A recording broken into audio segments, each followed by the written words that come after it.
Dios nunca tuvo el poder para crear el espíritu del hombre.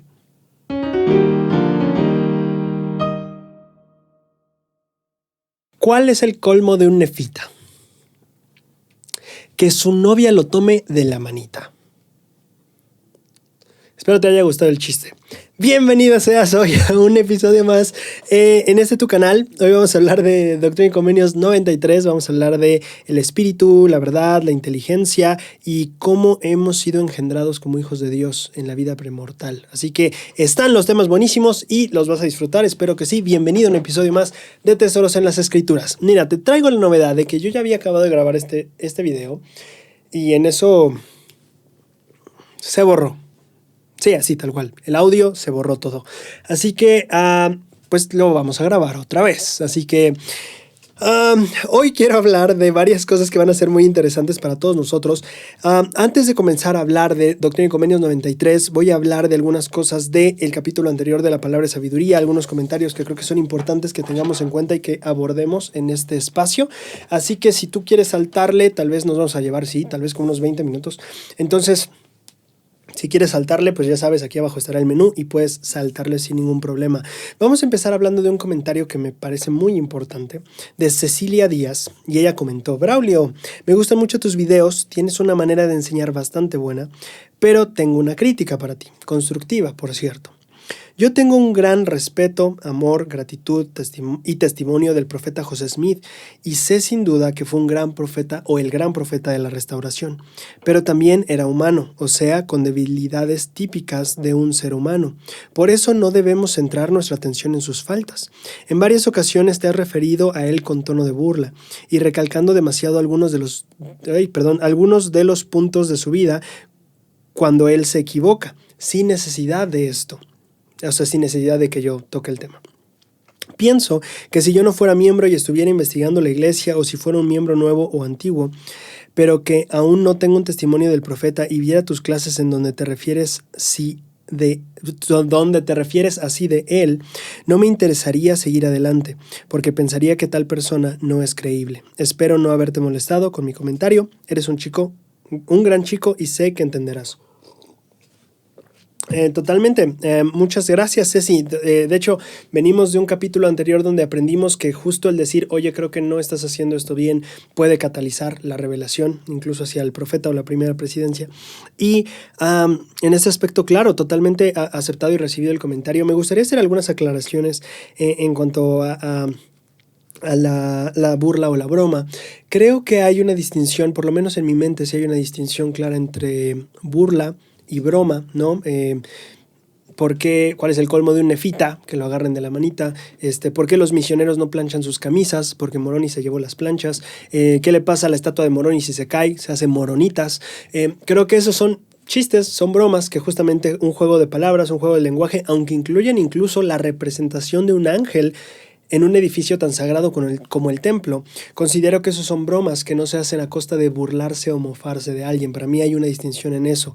Quiero dejar claro que nunca, por más que haga bromas, nunca ha sido mi intención durante estos videos o de nada de lo que he dicho en este programa o este canal o incluso en el Facebook. Nunca ha sido la intención el que nos burlemos o nos mofemos de nadie, sea José Smith, sea un miembro de la iglesia, sea un no miembro de la iglesia, sea un personaje histórico que acabó siendo más enemigo de la iglesia. Nunca. Cualquier broma será justamente con esta misma intención de decir qué le pasa a Moroni si se cae del templo, se hacen moronitas. No considero que sea una burla hacia Moroni o hacia el templo, considero que es humor. Y bueno, aquí creo que yo por lo menos pienso mucho en la enseñanza del Elder Scott en cómo encontrar guía, cómo hallar guía e inspiración para tu propia vida. Me parece que es de la conferencia de abril de 2012. Pero él menciona en este discurso que el buen sentido del humor fomenta la revelación. Entonces, a veces sí he recibido algunos comentarios de, oye, creo que de repente te sales de la parte formal o de la reverencia, y digo, bueno, es que siento que, claro, que el buen sentido del humor y algunas de estas bromas fomenta incluso el espíritu de revelación, como lo enseñó el apóstol en allá en 2012, si no me equivoco.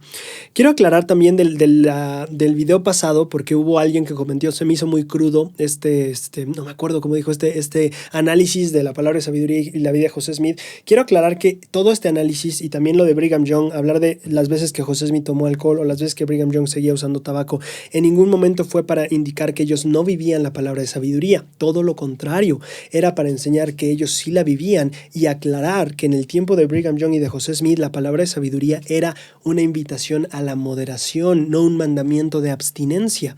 Entonces, ¿José Smith vivió la palabra de sabiduría? Claro que sí. ¿Brigham Young vivió la palabra de sabiduría? Claro que sí. Solo hay que sacar de nuestra mente el que la palabra de sabiduría siempre ha sido la misma regla en la iglesia. Nosotros, a la hora de viajar al pasado, no podemos llevarnos nuestras reglas actuales de la iglesia y llevarnos para juzgar al pasado. En el tiempo de José Smith era una invitación a la moderación. En nuestro tiempo es una regla estricta de abstinencia. Es muy diferente. Yo no puedo juzgar a José Smith por no haberse abstenido totalmente del alcohol porque en su tiempo no era así la regla. En mi tiempo sí. Y así como yo no puedo juzgar a José Smith por eso, yo no creo que Moisés nos esté juzgando por comer carne de puerco, por comer camarones o por cortarnos la barba. En la ley de Moisés no era eso. No debías de cortar tus patillas, ciertas partes de la barba, no podías, o sea, la regla es muy diferente. No creo que Moisés pueda juzgarme a mí porque no sigo las reglas que le tocó a él vivir, y yo no creo que yo pueda juzgar a José Smith porque él no vivió las reglas que a mí me está tocando vivir. Y es importante recordar este asunto, ¿no? Las reglas van cambiando. Entonces sí, importantísimo. ¿José Smith y Brigham Young vivieron la palabra de sabiduría? Por supuesto que sí, pero el hecho de que no se viva o no sea igual en tu tiempo que en el de ellos no cambia eso, ¿no? O sea, el hecho de que tú y yo tengamos una regla diferente a la de ellos no quiere decir que ellos no siguieron las reglas que tenían que seguir. ¿Tiene sentido? Muy bien. Creo también que es importante aquí, porque viene esta parte de que comenta Ceci, que creo que es importante a la hora de hablar de tal vez algunas cosas, y porque lo vamos a ver más adelante, habrá más circunstancias en donde ya será cuestión de cada uno decidir si eso lo ve como un error o un acierto del profeta, ya será de José, ¿no? Ya será decisión personal, pero es importante aclarar esto. Una vez hablando con Pepe sobre justamente esta tal vez como balanza que debemos buscar entre, como dice Ceci, ¿no? Amamos al profeta, le tenemos respeto, gratitud, tenemos un testimonio de él, pero también esta parte de saber, bueno, pero esto también conforma parte de su vida. ¿Dónde pones la balanza a la hora de enseñar sobre la vida de José? Y Pepe me compartía un ejemplo que me gustó muchísimo a la hora de pensar en esto. Él decía, si un día vienen a mí a preguntarme, tal vez mi hermano se está casando y alguien viene de la familia y no conoce a la novia, me dice, oye, ¿y la novia qué tal? ¿Cómo es? Y yo le digo, bueno, es que es linda, es cariñosa, es muy bonita, pero también es súper chillona, es egocéntrica, es mimada. O sea, eso no vamos a decir, ¿verdad? No vamos a, o sea, cuando nos pidan esa referencia el día de la boda de la chica y de mi hermano, tal vez, no vamos a dar esa referencia a la novia, ¿no? Por más que tal vez sea cierto, ¿no? Igual y sí es cierto, pero no lo vamos a hacer, por más que sea cierto. Y estoy muy de acuerdo con esa analogía, es buenísima. Ahora aquí viene el punto donde salimos de un escenario donde es la boda de una chica y no vamos a estar hablando mal de ella en su boda, al escenario donde estamos haciendo un estudio académico e histórico sobre un personaje. Y aquí cambia bastante mucho el asunto, porque ya no estamos en un asunto te digo qué piensa José Smith, ahí te va, ¿no? Sino más bien vamos a analizar al personaje histórico. Ya no solo es una persona de nuestra época contemporánea que aquí está, sino más bien es alguien que vivió y que estamos estudiando como personaje de la restauración, como personaje histórico, ¿no? Entonces ahí cambia un poquito el rollo, porque justamente queremos entender cómo llegó a ser José Smith, cuáles fueron las experiencias que lo llevaron a actuar como actuó, cuáles fueron las experiencias que tuvo y cómo lo hicieron sentir. ¿Recuerdan esa vez que analizamos los de las 116 páginas? Yo aprendí lecciones hermosísimas cuando Dios le dijo, si te arrepientes aún eres escogido. No podemos entender la profundidad de la lección de si te arrepientes aún eres escogido sin entender el error que hubo atrás. Es sacarlo de su contexto. Y entonces cuando hablamos de la vida de personajes históricos, híjole, a la hora de buscar entender la historia, viene esta parte de pues es la historia. Es importante creo que si somos un pueblo que adoramos un Dios de verdad, creo que es importante que nosotros tengamos estas ganas de saber, el conocimiento de las cosas como fueron, como son y cómo han de ser, no a medias, ¿no? Entonces aquí viene esta parte, a la hora de hacer un análisis histórico sí va a ser muy diferente a que si a mí me invitan a dar una clase de principios del Evangelio. tal vez vamos a hacer un análisis más profundo en un análisis de historia. No creo que ninguno de los dos escenarios debamos maquillar o esconder o fragmentar la verdad. Creo que la historia, el conocimiento de la verdad, de las cosas como fueron, ¿no? Creo que debe ser eso. Nosotros, siendo un pueblo que adora a un Dios de verdad, debemos emular esa parte de conocer las cosas como fueron. Entonces, creo que aquí entra esta parte de entender que no se hace con un afán de menospreciar o degradar. Creo que uno puede tener un testimonio muy bueno de que su obispo es llamado por Dios, aún así sabiendo los errores que tiene el obispo. Creo que uno puede saber y tener un testimonio y amar y respetar a su presidente de estaca sin necesidad de fingir que no tiene errores o que no es un ser. Entonces, no es una obsesión por enfocarnos. Creo que si todo el programa me la pasara hablando de los errores de José Smith, creo que entendería mucho el punto. Sin embargo, aquí ella es una balanza. Cuando José Smith tenga aciertos, vamos a hablarlos. Cuando sean errores y ya tú o otras personas los queremos ver como errores, pues está bien, ya será la perspectiva de cada quien, pero lo que pasó es esto. Si tú lo ves como algo malo, ya también pues dependerá de cada persona, ¿no? Entonces, hablando de eso, ahora, otra razón por la que también hablamos abiertamente de la historia, me encanta el punto de vista que comparte Leandro A. en su comentario. Él dice, acostumbrados a solo escuchar las buenas experiencias de los profetas y aquellas experiencias que alimentan la fe y no sus errores, es decir, los errores de los profetas, puede resultar un poco incómodo para algunas personas cuando haces un análisis del contexto histórico. Pero personalmente, dice él, me resulta muy bueno y a su vez nos da cierta ventaja el saber que no eran infalibles, que fracasaron muchas veces, pero que aún así siguieron intentándolo. Me resulta mucho más esperanzador conocer el Evangelio con los errores de los líderes que conocerlos con la única faceta de excelencia inalcanzable. Y esto me encanta también porque justo cuando hicimos este análisis de un mensaje de la Liaona, que Pepe me acompañó allá en Facebook, habla este discurso o este mensaje de la Liaona hablaba de esta ocasión en la que los santos salen de Missouri, son expulsados de Missouri y le dicen a José Smith, oye, no tenemos ya dónde dormir, ¿qué hacemos? Y José Smith busca la guía de Dios y José Smith les escribe, busqué la guía de Dios, pero no recibo respuesta, no tengo idea de qué hacer. Y entonces vuelven a escribirle, ok, ¿y ahora qué hacemos? ¿Ya qué te dijo? Y José Smith les vuelve a decir como, es que no me ha dicho nada. No sé, no me dice nada. No puedo decirte qué hacer porque él no me dice nada a mí. Y entonces el autor de ese artículo de La Liaona del mes pasado, de julio, explicaba que eso le ayudaba a ver a José Smith, le ayudaba a él porque veía a José Smith no solo como el profeta que preguntaba y oye, señor, ¿qué hacemos con la granja de él? Ah, pues esto. Ah, señor, ¿qué hacemos con el dinero de esto? Ah, pues esto. Ah, señor, ¿qué hacemos con? Ah, pues esto. Y cada vez recibí respuestas. Dice el autor, esta experiencia de José me ayuda a verlo como a mí, me ayuda a mí porque veo que también el profeta tuvo momentos en los que oró, pidió guía, necesitaba ayuda y parecía que la guía simplemente no llegaba. Entonces, él justamente hablábamos en ese capítulo de nos ayuda a ver también la parte humana del profeta, no con el afán de menospreciar, como decir, ¿de qué sirve tener profeta si no recibe guía en el momento que la necesitamos? Sino más bien decir, mira, también el profeta tiene estas experiencias y nos ayuda a nosotros a saber si él con esas experiencias pudo hacer lo que hizo, es decir, si él con esos errores pudo hacer lo que hizo, yo con mis errores por seguro que también puedo ir y terminar la obra que Dios me ha dado a mí. Entonces viene más desde el lado de la fortaleza y las ganas de uno conocer la verdad, el conocimiento de las cosas como fueron y también la parte de pues el fortalecimiento de nuestra fe por medio de ver que un personaje tuvo también dificultades, que tuvo errores, que cometió, que estas cosas le salieron mal, ¿no? O que incluso como dice la revelación de Doctrina y Convenios que pecó, pero que aún así se levantó otra vez y acabó la obra que Dios le dio a hacer. Entonces creo que va por ese lado también el análisis histórico, que espero que así se vea. Ok, pasando a otro tema ya no tanto histórico, sino más bien de rollos de la palabra y sabiduría, que están buenos e interesantes. Quiero mencionarles aquí un comentario de Elisa Aguilar. Ella dice, hola Braulio, siempre gracias por tu dedicación. Quiero comentar algo acerca de la palabra de sabiduría en cuanto a las dos cosas. Primero, el café y después la Coca-Cola. Bueno, acerca del café, mencionan en diversas clases en las que he asistido lo de siempre, ya sabes, que porque es un pecado consumirlo, etc. En fin, que hoy en día ya hay café descafeinado y muchos miembros dicen que la causa de no tomarlo pues ya no aplica.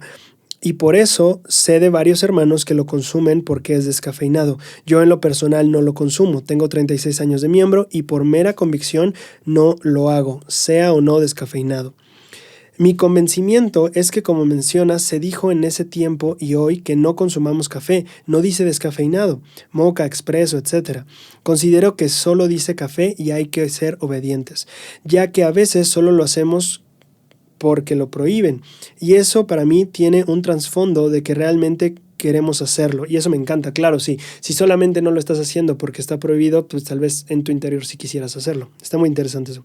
Es como beber cerveza con cero alcohol. El alcohol es lo que no debemos consumir y podría decirse que entonces ya no está mal, pero al hacerlo quiere decir que en realidad quiero tomarlo. Es decir, al tomar cerveza sin alcohol quiere decir que en realidad yo quiero en mi interior tomar cerveza con alcohol.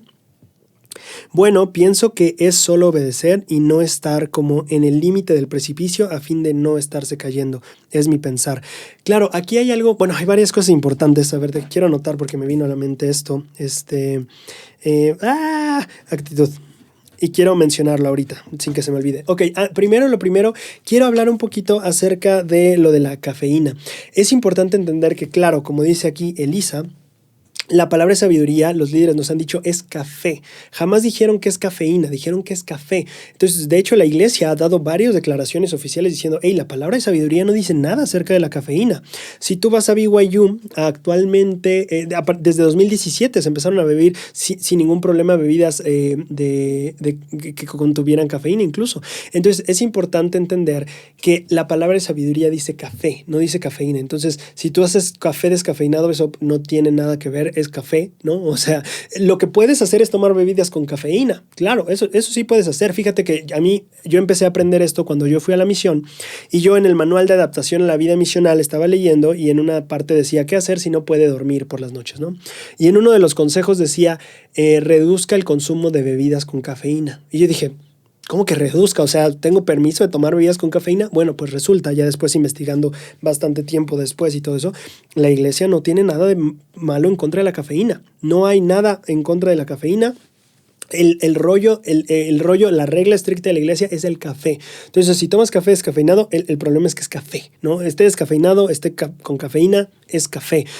¿Puedes, por tu parte, tomar bebidas con cafeína? Sí puedes. No hay ninguna regla estricta que diga, como miembros de la iglesia, no tomamos cafeína. Eso ya será de cuestión personal. Obviamente, mi invitación es cuídate, o sea, mídete, ¿no? Pero no hay una regla de la iglesia que diga no puedes tomar cafeína. Lo que es no café, ¿vale? Ahora, si pasamos al punto del alcohol, esto también es importante porque justamente si aplicamos esta misma lógica, es la cerveza sin alcohol está bien de tomar, pues la iglesia, la revelación o lo que nos han enseñado los profetas es no bebidas alcohólicas. Jamás hablaron acerca de las bebidas de cebada, que de hecho la revelación de Doctrina y Convenios dice que para eso es la cebada, para hacer ciertas bebidas. Entonces, ¿la cerveza sin alcohol está bien? Pues sí, porque lo que dice la palabra de sabiduría es no tomes bebidas alcohólicas. ¿Puedes tomar cerveza sin alcohol? Sí, puedes. Yo no te voy a decir que está bien o que está mal. De que no, lo que te voy a decir es que no hay nada dentro de la regla que tenemos que diga que no. Eso es lo que te voy a decir. Ahora, creo que aquí es importante el punto que dice Elisa, que quiero recalcar muchísimo. Me encanta lo que dice.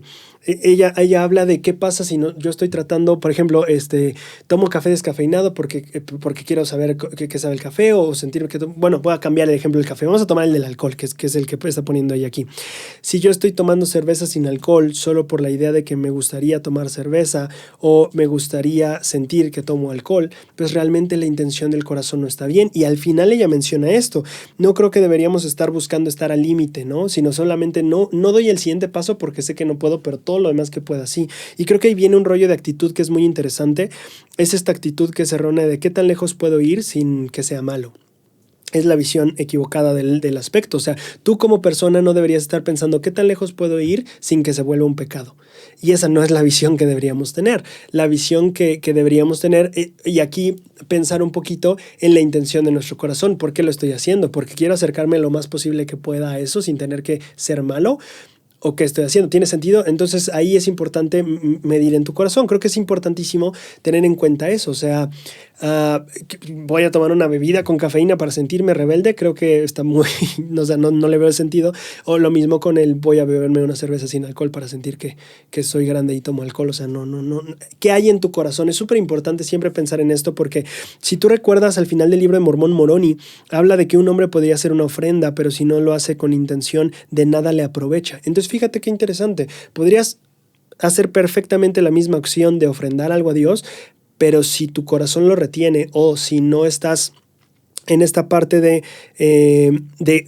verdadera intención, de nada te aprovecha. La mismísima acción puede aprovecharte o no aprovecharte, beneficiarte y no beneficiarte, dependiendo de lo que haya en tu corazón. Entonces, en todo esto también creo que cabe mucho pensar lo que Lisa dice, qué hay en tu corazón, cuál es tu perspectiva, cuál es tu actitud al respecto, ¿no?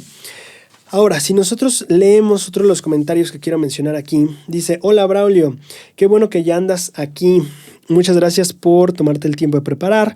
Con palabra de sabiduría, mi pequeña hija, como varios que he escuchado, es que dicen que la iglesia nos restringe, prohíbe probar la Coca-Cola, el café que huele tan rico. Pero, en especial si somos de lugares como Chiapas o Oaxaca, ¿no? Que hacen mucho café. Pero incluso nos recalca que no es un mandamiento, sino por salutación, o sea que lo hagamos por nuestra salud, para nosotros mismos. Muy buen punto, no sé si dije el nombre, Mariana Reyes Ramírez, muchas gracias por el comentario. Es súper importante pensar en esto. A ver, quiero hablar un poquito acerca de la distinción entre la palabra, la letra de la ley y el espíritu de la ley, ¿vale? La letra o palabra de la ley y el espíritu de la ley. La letra de la ley es esa parte estricta que te dice esto es lo que haces o esto es lo que no haces. El espíritu de la ley tiene que ver justamente con el motivo, con la intención, con el principio fundamental del asunto. Por ejemplo, el día de reposo. No hacer compras y no trabajar es palabra de la ley. Eso es algo que los profetas han enseñado, que han dicho con claridad, esto no hacemos en el día de reposo.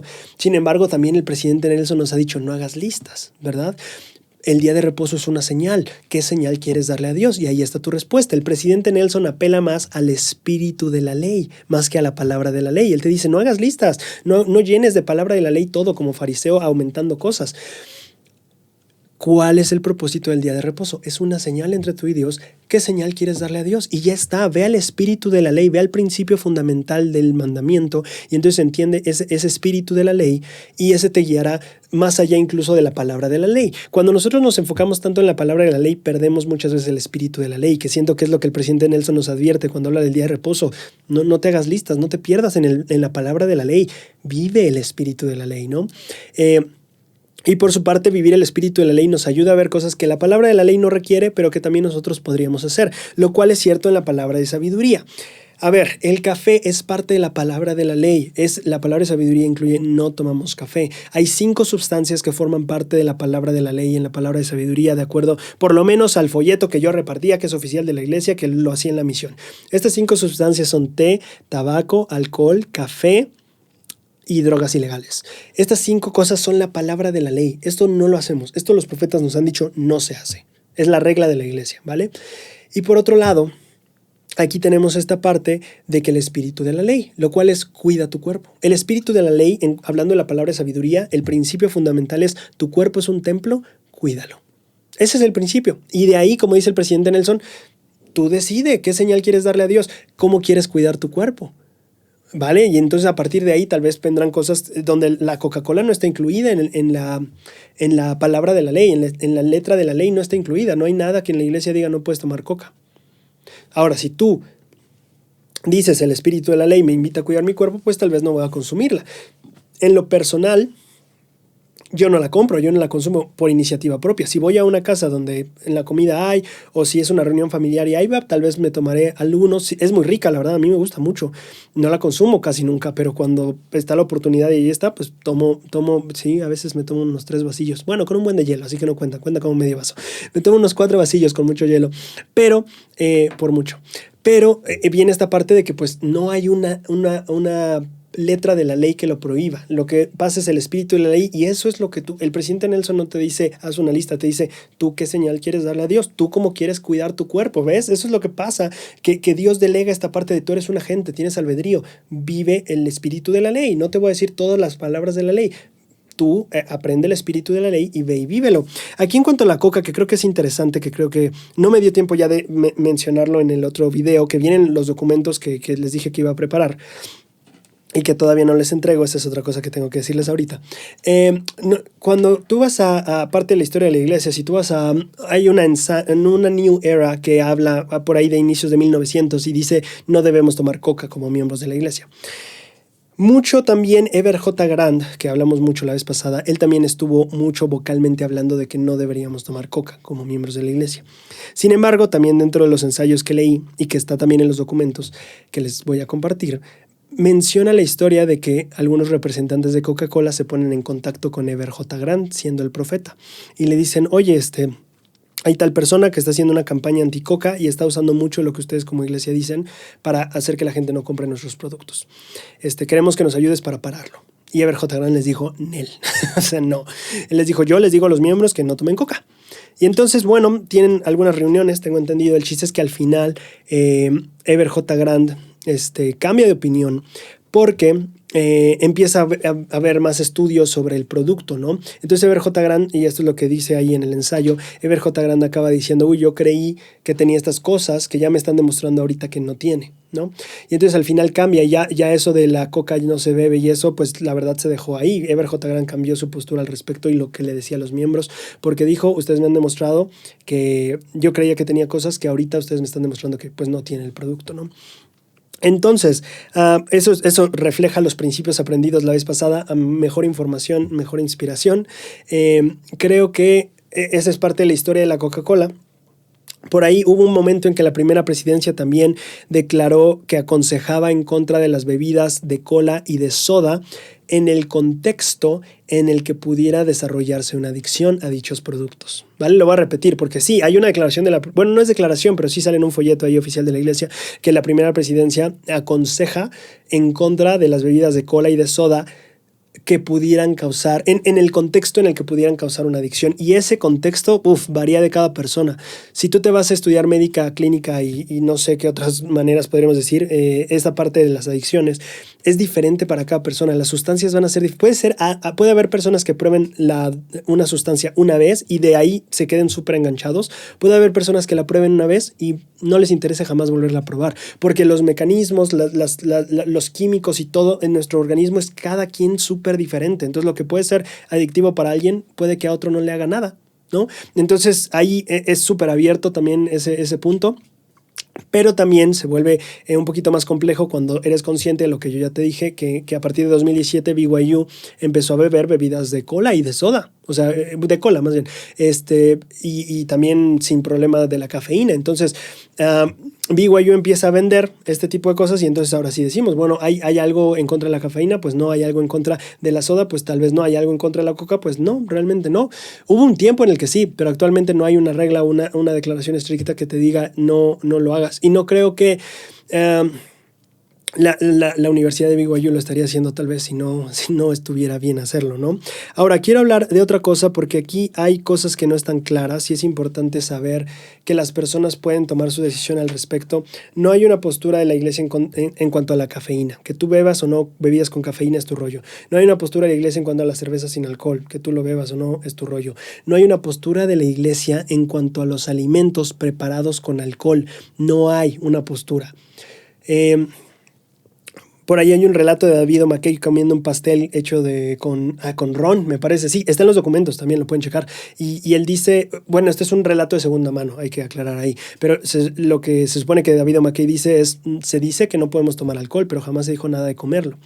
Entonces ahí viene este punto de que si nos vamos a la actualidad, dejemos a David McKay en sus 60s o 70s, que es donde vivió. Si nos vamos al punto actual, la iglesia no tiene una declaración acerca de comer alimentos que hayan sido preparados con alcohol. No hay. Ahora, tú, en este aspecto, yo no te puedo decir que hay algo bien o mal en cuanto a ello, porque acordémonos que solo Dios es el que dice está bien, está mal. Ese es Dios, es su derecho de gobernar nuestras vidas y de gobernar en cuanto a decir esto está bien, esto está mal. La moralidad no la decide la sociedad, sino Dios. Esa es nuestra teología, ¿no? Entonces, en ese aspecto, yo no te puedo decir que está bien o que está mal. Lo que te puedo decir es que, como Dios no ha dicho nada de si está bien o está mal, pues está muy abierto a que tú tomes tu decisión personal de si para ti estaría bien hacerlo o no. Y eso será muy tu decisión personal. Y ahí cuidado, porque si tú decides que está bien, no puedes decirle a otra persona que dijo que está mal, o sea, que decidió que para ella está mal, no puedes decirle que está mal. Y viceversa, si yo elijo que comer comidas que fueron preparadas con alcohol está mal, no puedo decirle a la persona que piense que está bien que él está mal. O sea, es algo que en la iglesia y Dios no ha dicho nada. Entonces no puedes decirle a alguien que está mal. Es como tal vez yo queriendo hacer que los hermanos en la escuela de los profetas dejen de mascar tabaco antes de que Dios lo diga. Yo no soy Dios para decirles. Entonces, si Dios no lo ha dicho, no podemos tomar nosotros o usurpar el trono de Dios creyendo que podemos decir que está bien o que está mal. Si Dios no lo ha dicho, no puedo yo decirte si está bien o está mal, porque sería usurpar el trono de Dios, como dice el Elder Christofferson, al tratar de dictar lo que está bien y está mal, cuando es iba a decir su responsabilidad, es su derecho y su poder el hacerlo, no el de nosotros, ¿no? Entonces, eso sería importante tomar en cuenta. Último tema de la palabra de sabiduría. Ya nos extendimos. Ya no lo voy a leer completo. Manuel, pregunta de en qué momento se volvió un mandamiento. Y aquí solo quiero volver a dejar claro. Hay mandamientos de la iglesia, hay mandamientos de Dios y hay reglas de la iglesia, son diferentes. No creo que Dios haya dado un mandamiento que dijera, las mujeres no pueden ser testigos en los sellamientos. Eso era una regla de la iglesia. Y actualmente no creo que Dios haya mandado que las mujeres sean testigos. No, es una regla de la iglesia, solo cómo lo practicamos y cómo lo hacemos. Hay personas que entran en este argumento, que también vi un comentario que mencionaba este argumento, acerca de que el Doctrina y Convenios se sostuvo como un libro de mandamientos en 1880, y entonces a partir de ese momento todo esto es mandamiento. Sin embargo, en 1880, o sea, es todavía muy temprano en la historia, tienes que considerar que varios profetas después, o más bien varios apóstoles, todavía seguían consumiendo cerveza después de esos años, y tienes que considerar que Eber J. Grant también dice 30 años después de eso que la palabra de sabiduría no es un mandamiento. Así que, ¿sabes? No hay alguna evidencia de que antes de Eber J. Grant realmente haya empezado a ser un mandamiento la palabra de sabiduría. Y principalmente lo podemos pensar con esta lógica. Si hay un libro que es de mandamientos, pero dentro de esos libros, de ese libro de mandamientos, hay un mandamiento que te dice yo no soy mandamiento, ¿qué procede lógicamente? ¿No? O sea, ¿sabes? Entonces ahí, ese es el rollo a tomar en cuenta. Y yo diría también que no, hasta donde yo sé, no hay una revelación que haya dicho que son mandamientos. Yo te invitaría a ver con claridad que hay mandamientos de Dios y hay reglas de la iglesia. No quiere decir que unas sean menos importantes que las otras que vivir. Tal vez en ciertas circunstancias sí, el mandamiento va a ir por arriba de la regla de la iglesia, porque uno es directo de Dios y otro es más como nosotros hacemos las cosas.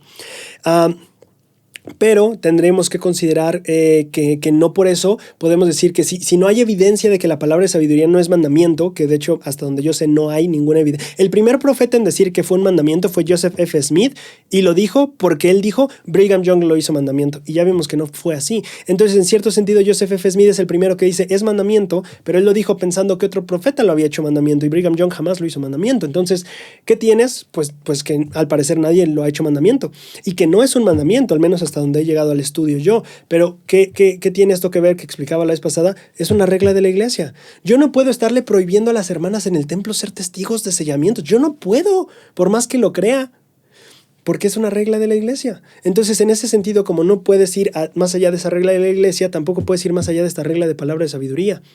No es pensar, como no es un mandamiento, me puedo dar mis permisitos. No podemos darnos nuestros permisitos. Es una regla de la iglesia, aunque no sea un mandamiento, es una regla de la iglesia. Sería súper inapropiado y súper mal que un hermano antes de que, o que una hermana antes de tal vez el cambio de los testigos y las mujeres. Y regreso a ese ejemplo porque es el ejemplo más claro y conciso que tenemos de cambio de regla en la iglesia en la actualidad. O sea, imagínate, tal vez a una persona de hace 10 años le daría el patatús si viera a las hermanas siendo testigos en bautismos o enseñamientos. Pero simplemente está en otro momento, en otra regla, y simplemente la regla se vive como esté la regla. ¿Tiene sentido? Entonces, sea mandamiento, sea regla de la iglesia, se vive. Pero sí es importante tener en cuenta estas distinciones. Mandamientos, reglas de la iglesia, ¿vale? Espero que tenga sentido todo esto. No necesita ser un mandamiento para que lo vivamos. Eso es algo importante, ¿vale? Entonces no pensemos en que no es importante ni nada de eso. Bueno, espero que haya quedado bastante cool con todo lo que acabo de aclarar, de algunas cosas que quería, que creo que no quedaron tan claras la vez pasada. Entonces, gracias por el espacio de aclarar. Quiero ir a, por así decirlo, unos versículos de poder, o más bien algo espiritual ya. No es cierto, los documentos. Oigan, voy a subir los documentos de la palabra de sabiduría. Ya varios me los están pidiendo, me los han pedido. No van a costar, porque por ahí alguien dijo que sí van a tener un costo. No van a tener costo. Lo que sí quiero que entiendan es que yo me di cuenta mientras estaba haciendo el video pasado que todavía había errores de traducción. Entonces voy a trabajar esos errores, voy a subirlo, pero estoy casi seguro que no va a estar listo todavía, en el sentido de que todavía va a tener errores de traducción, errores de dedo, no a la hora de que yo iba escribiendo la traducción, o otra cosa terrible que yo me encantaría que tuviera es que tuviera los pies de página para referenciarlos a ustedes al discurso, que no solo dijera en 1800 tal Brigham Young dijo esto, sino que te dijera en este discurso, en este documento que tú puedes ir a leer todo el discurso si quieres. Me encantaría que tuviera eso. Por tiempo no, y por funcionalidad no. Lo único que voy a hacer va a ser quitarle las cosas que yo noté que estaban mal y subirlo. Si alguien ve que todavía hay cosas que tal vez no tengan sentido o de repente notan un error de dedo, les agradeceré muchísimo que me digan, oye Braulio, vi que leí esta página y creo que tiene un error aquí. Por favor, porque yo no me voy a dar el tiempo, no me va a dar tiempo de revisarlo otra vez. Así que lo voy a subir, pero con la clarificación de que estoy muy seguro de que a pesar de las correcciones que haga, va a haber todavía errores de dedo o de traducción, ¿vale? Solo por aclarar eso. Bueno, ya ahora sí, yendo a la cuestión espiritual. De esta lección del 93, de la sección 93. Quiero mencionar un poquito acerca de la pregunta que plantea acerca de una casa de gloria. En este sentido, Silvia Arteaga nos menciona, una casa de gloria en lo personal me suena a nuestra aspiración de la gloria más alta, donde Dios mora. Eddie Barrios mencionó, gloria es felicidad y gozo espiritual. Me encantan estos dos comentarios porque si nosotros estamos tratando de hacer una casa de gloria, al menos en este respecto me encanta la perspectiva que ellos tienen. Una casa de gloria es una casa que aspira a la gloria celestial. Una casa de gloria es una casa de felicidad, una casa de gozo espiritual. Entonces pienso que me gustó mucho este ejercicio para ver estas dos perspectivas o comentarios de qué significaría para mí una casa de gloria, y me encanta pensar eso. Una casa que aspira a la gloria celestial, una casa de felicidad, una casa de gozo espiritual.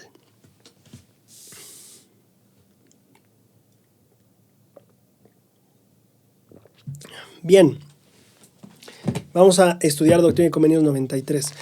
Doctrina y Convenios 93 tiene un punto, tiene un buen de misterios de Dios muy interesantes, misterios del reino, y así, no voy a hablar de su contexto, no tiene mucho contexto hasta donde yo pude revisar, pero lo que sí tiene es un buen de misterios súper interesantes que vamos a analizar juntos. Qué increíble, imagínate qué increíble escritura, qué increíble sección, que en el primer versículo te da la receta de cómo llegar a ver a Jesucristo frente a frente. O sea, así de sencillo. Ya sabes que va a ser una sección fascinante cuando en el primer versículo te dice la receta de cómo llegar a ver a tu Salvador. Y dice, acontecerá que toda alma que deseche sus pecados, ya está el primer requisito, venga a mí, invoque mi nombre, obedezca mi voz, guarde mis mandamientos, verá mi faz y sabrá que yo soy. ¡Qué genial! Creo que así como puedes poner tu panfletito, tu versión de bolsillo para la fortaleza de la juventud en la cartera o en donde tú lo quieras poner, me parece fascinante que estas 5 cosas, tal vez como ejercicio, como actividad, tal vez familiar o personal, podrías tú tomar el tiempo de hacer. ¿Sabes qué? Quiero hacerme una tarjetita de bolsillo que traiga estas 5 cosas, porque yo sí tengo la esperanza y el gran deseo de ver algún día a mi Redentor cara a cara. Entonces, ¿qué voy a hacer? Bueno, voy a anotar esas 5 cosas en esta tarjetita.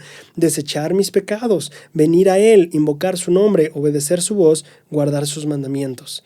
Entonces, se me hace súper padre que la revelación empiece así de frente de ¿quieres ver a Jesucristo? Si se puede, y aquí te van las 5 cosas que tienes que hacer para hacerlo.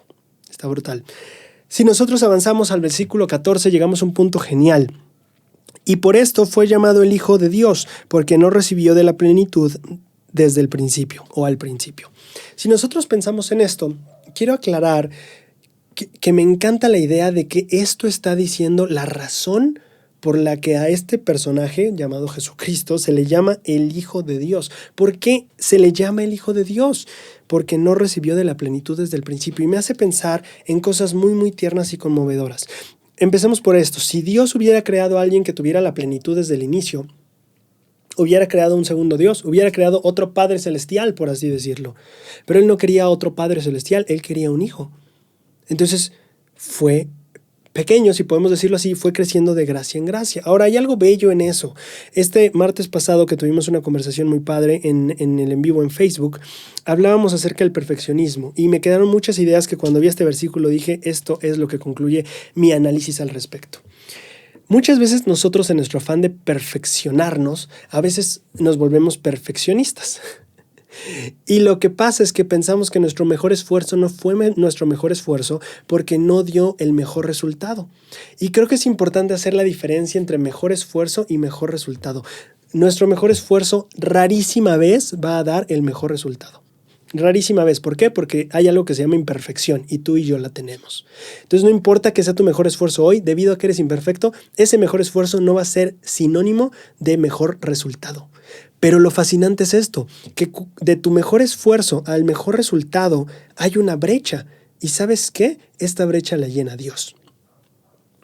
Esta brecha es donde entra justamente la gracia de Cristo. Y eso es hermoso de pensar. Es justo donde les permites entrar en tu vida. Mi presidente de misión decía, hay que dejarle espacio a Dios para hacer sus milagros. ¿Qué crees? Cuando tú eres imperfecto y estos mejores esfuerzos no acaban en los mejores resultados que nos gustaría, esa brecha es donde Dios le damos el espacio para entrar en nuestra vida.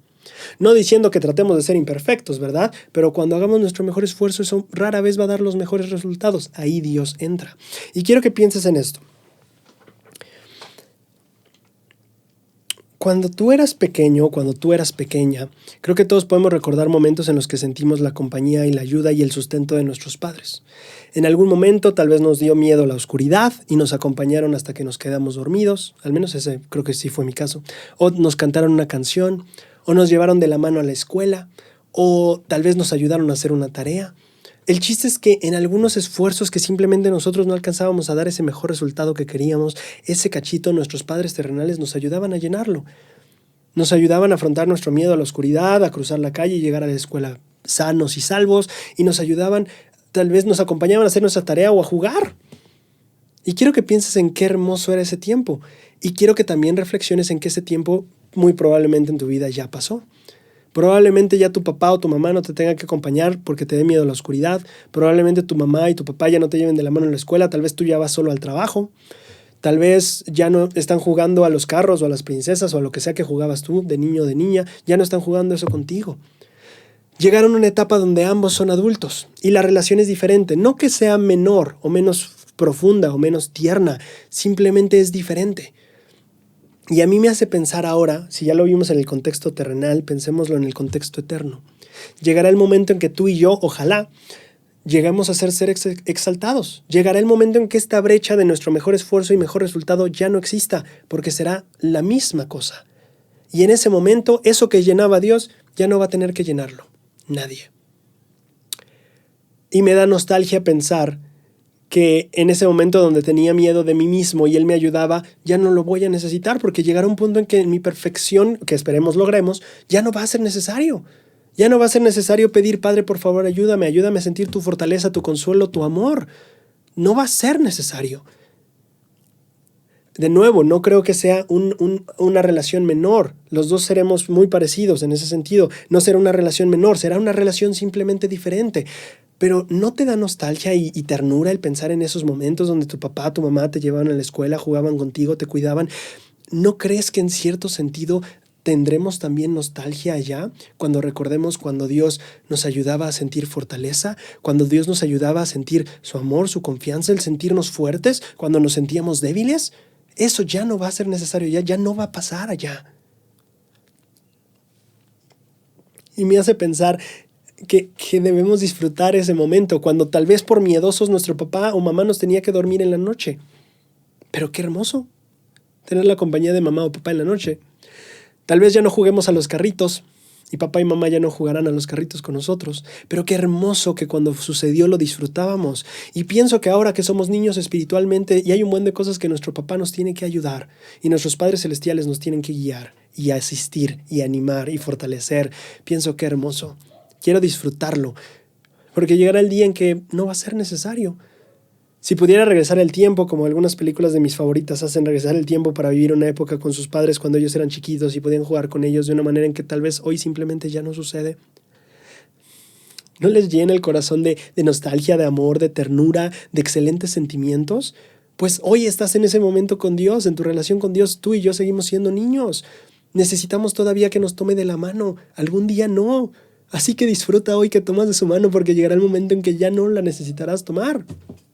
Y me da nostalgia pensar eso. Así que quiero disfrutar de este momento donde en mi mejor esfuerzo todavía no es mi mejor resultado, porque ahí lo necesito a Él. Y quiero que esté.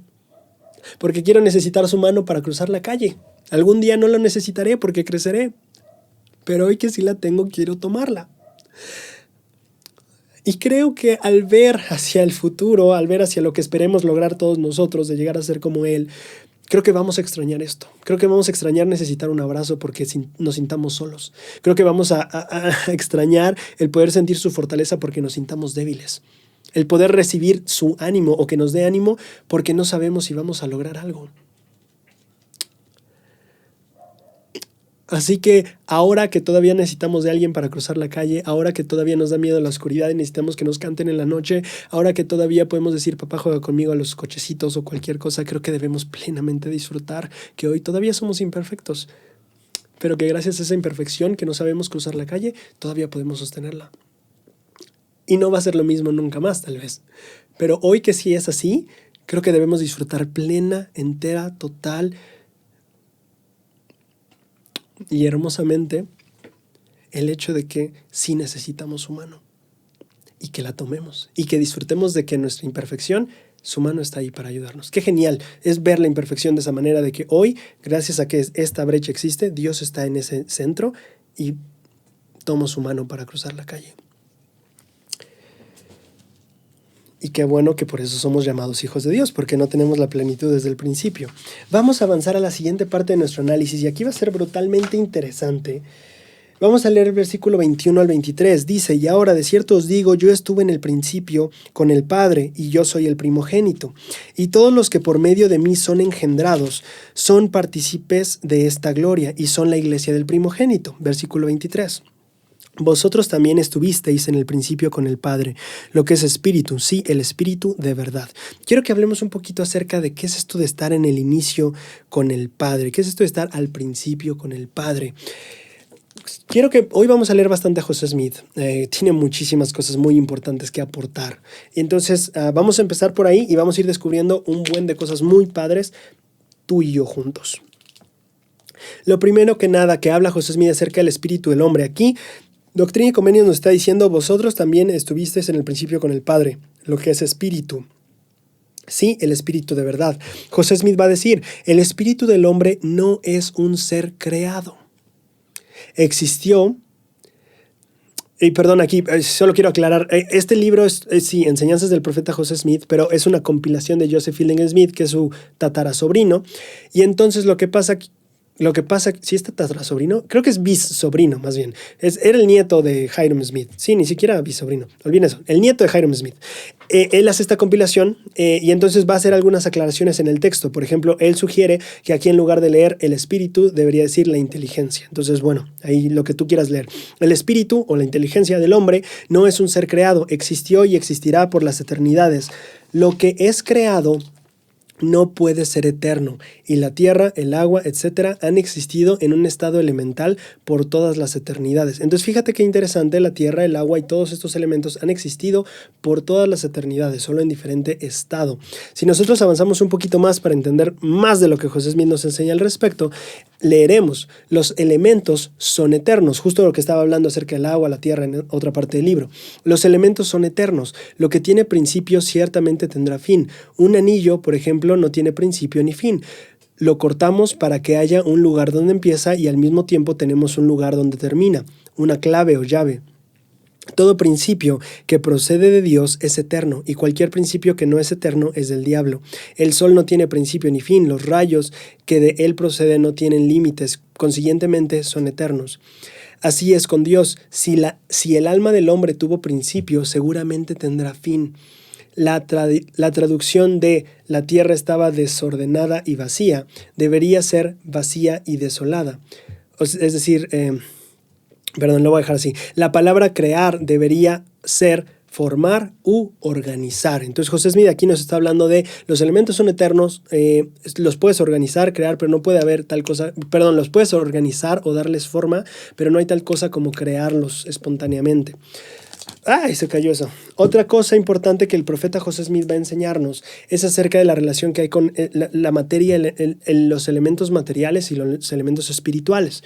José Smith escribió, hablando sobre la duración eterna de la materia, dije, no hay tal cosa como materia inmaterial. Todo espíritu es materia, pero es más refinado o puro, y solo los ojos más puros lo pueden percibir.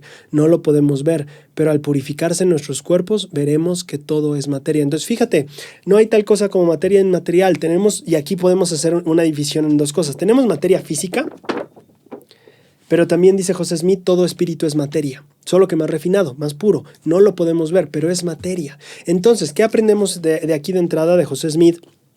La materia es eterna y la materia no solo es lo que podemos tocar tú y yo físicamente, sino también espiritualmente. Entonces, el espíritu y las cuestiones espirituales y las físicas en este respecto, las criaturas o las cosas espirituales y físicas son elementos también, son materia, ¿no? Todo espíritu es materia, ¿vale? Entonces es súper interesante de tenerlo muy claro. Materia puede ser materia física o puede ser también materia espiritual, pero al final de cuentas es materia. Una siendo más pura y refinada, la otra no, pero las dos son materia, ¿vale? Ahora sí, vamos a clavarnos más denso con lo que José Smith va a empezar a explicarnos, que creo que va a ser maravilloso para todos nosotros. Hoy vamos a leer un discurso, o más bien parte de un discurso, no vamos a leer todo el discurso, pero vamos a leer parte del discurso del profeta. No sé cuántos de ustedes hayan leído un discurso de José Smith. Creo que es algo súper raro que alguien haya leído un discurso de José Smith, porque casi no, o sea, regularmente recibimos citas o algunas frasecitas, pero no leemos todo un discurso de José Smith. Bueno, hoy vamos a leer parte de un discurso completo. En contexto, esto es en un funeral, acaban de morir algunos hermanos, José Smith estaba dando un discurso y va a hablar de muchas cosas importantes que pertenecen o que nos importan por Doctrina y Convenios 93. Dice aquí, en el principio, el principal de los dioses convocó un concilio de los dioses y se reunieron y proyectaron un plan para crear el mundo y poblarlo. Cuando empezamos a aprender de este modo, empezamos a conocer al solo Dios verdadero y qué clase de ser tenemos que adorar. Si tenemos conocimiento de Dios, comenzaremos a entender cómo allegarnos a Él y cómo hemos de pedir a fin de recibir una respuesta.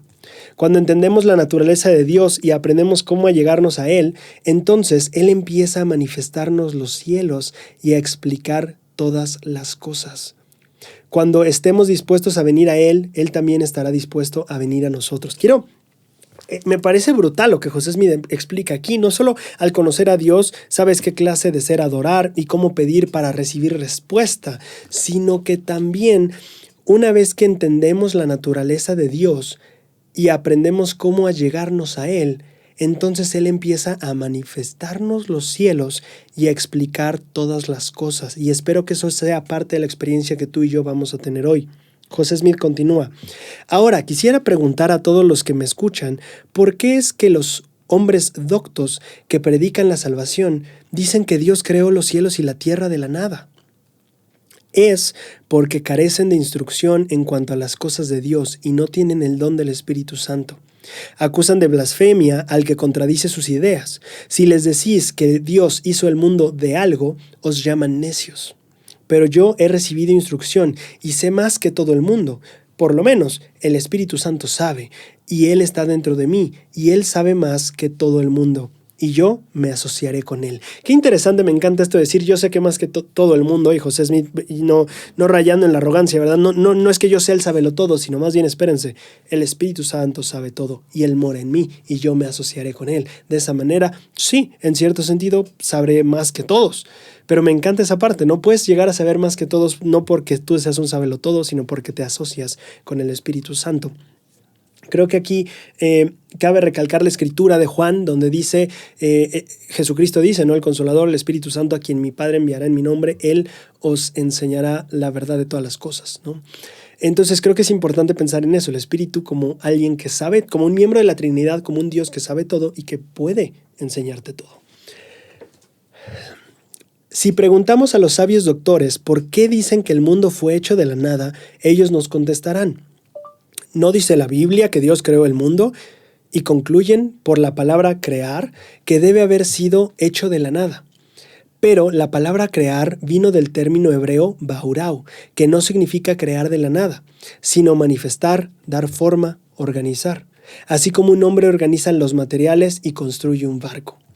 De manera que podemos deducir que Dios tenía a su disposición los materiales para organizar al mundo de todo aquel caos, es decir, materia caótica que es elemento y en el cual mora toda gloria. Los elementos han existido desde que nosotros tuvimos existencia. Los principios puros de los elementos son principios que jamás pueden ser destruidos. Pueden ser organizados y reorganizados, mas no destruidos. No tuvieron principio y no pueden tener fin. Aquí quiero recalcar lo que como humanidad hemos aprendido. La materia no se puede crear ni destruir, solo se puede transformar. Si yo tomo este mouse y lo golpeo con un martillo, tal vez yo destrocé el mouse, pero no destrocé los elementos. Lo que destrocé fue el orden en el que estaban esos elementos. Lo que destruyo es este orden en el que está puesto este plástico. Yo puedo separarlos, destruí ese orden, pero no destruí los elementos. No puedes destruir elementos. Podrás, como vimos la vez pasada de la energía nuclear, podrás tomar hidrógeno y después pachurrarlo y hacer cosas para que sea helio, pero finalmente si te vas a lo más elemental, los protones, neutrones y electrones siguen existiendo, solo los acomodaste diferente. Tal vez en el núcleo pusiste más neutrones, tal vez pusiste más electrones dando vueltas, pero al final no destruiste los electrones, no destruiste los neutrones, no, solo cambiaste de orden. Entonces eso es lo que José Smith dice: la materia puede reorganizarse, puede realinearse, puede moldearse, pero no puede destruirse. ¿Por qué? Porque no fue creada. No tiene inicio y por ende no tiene fin. ¿Tiene sentido?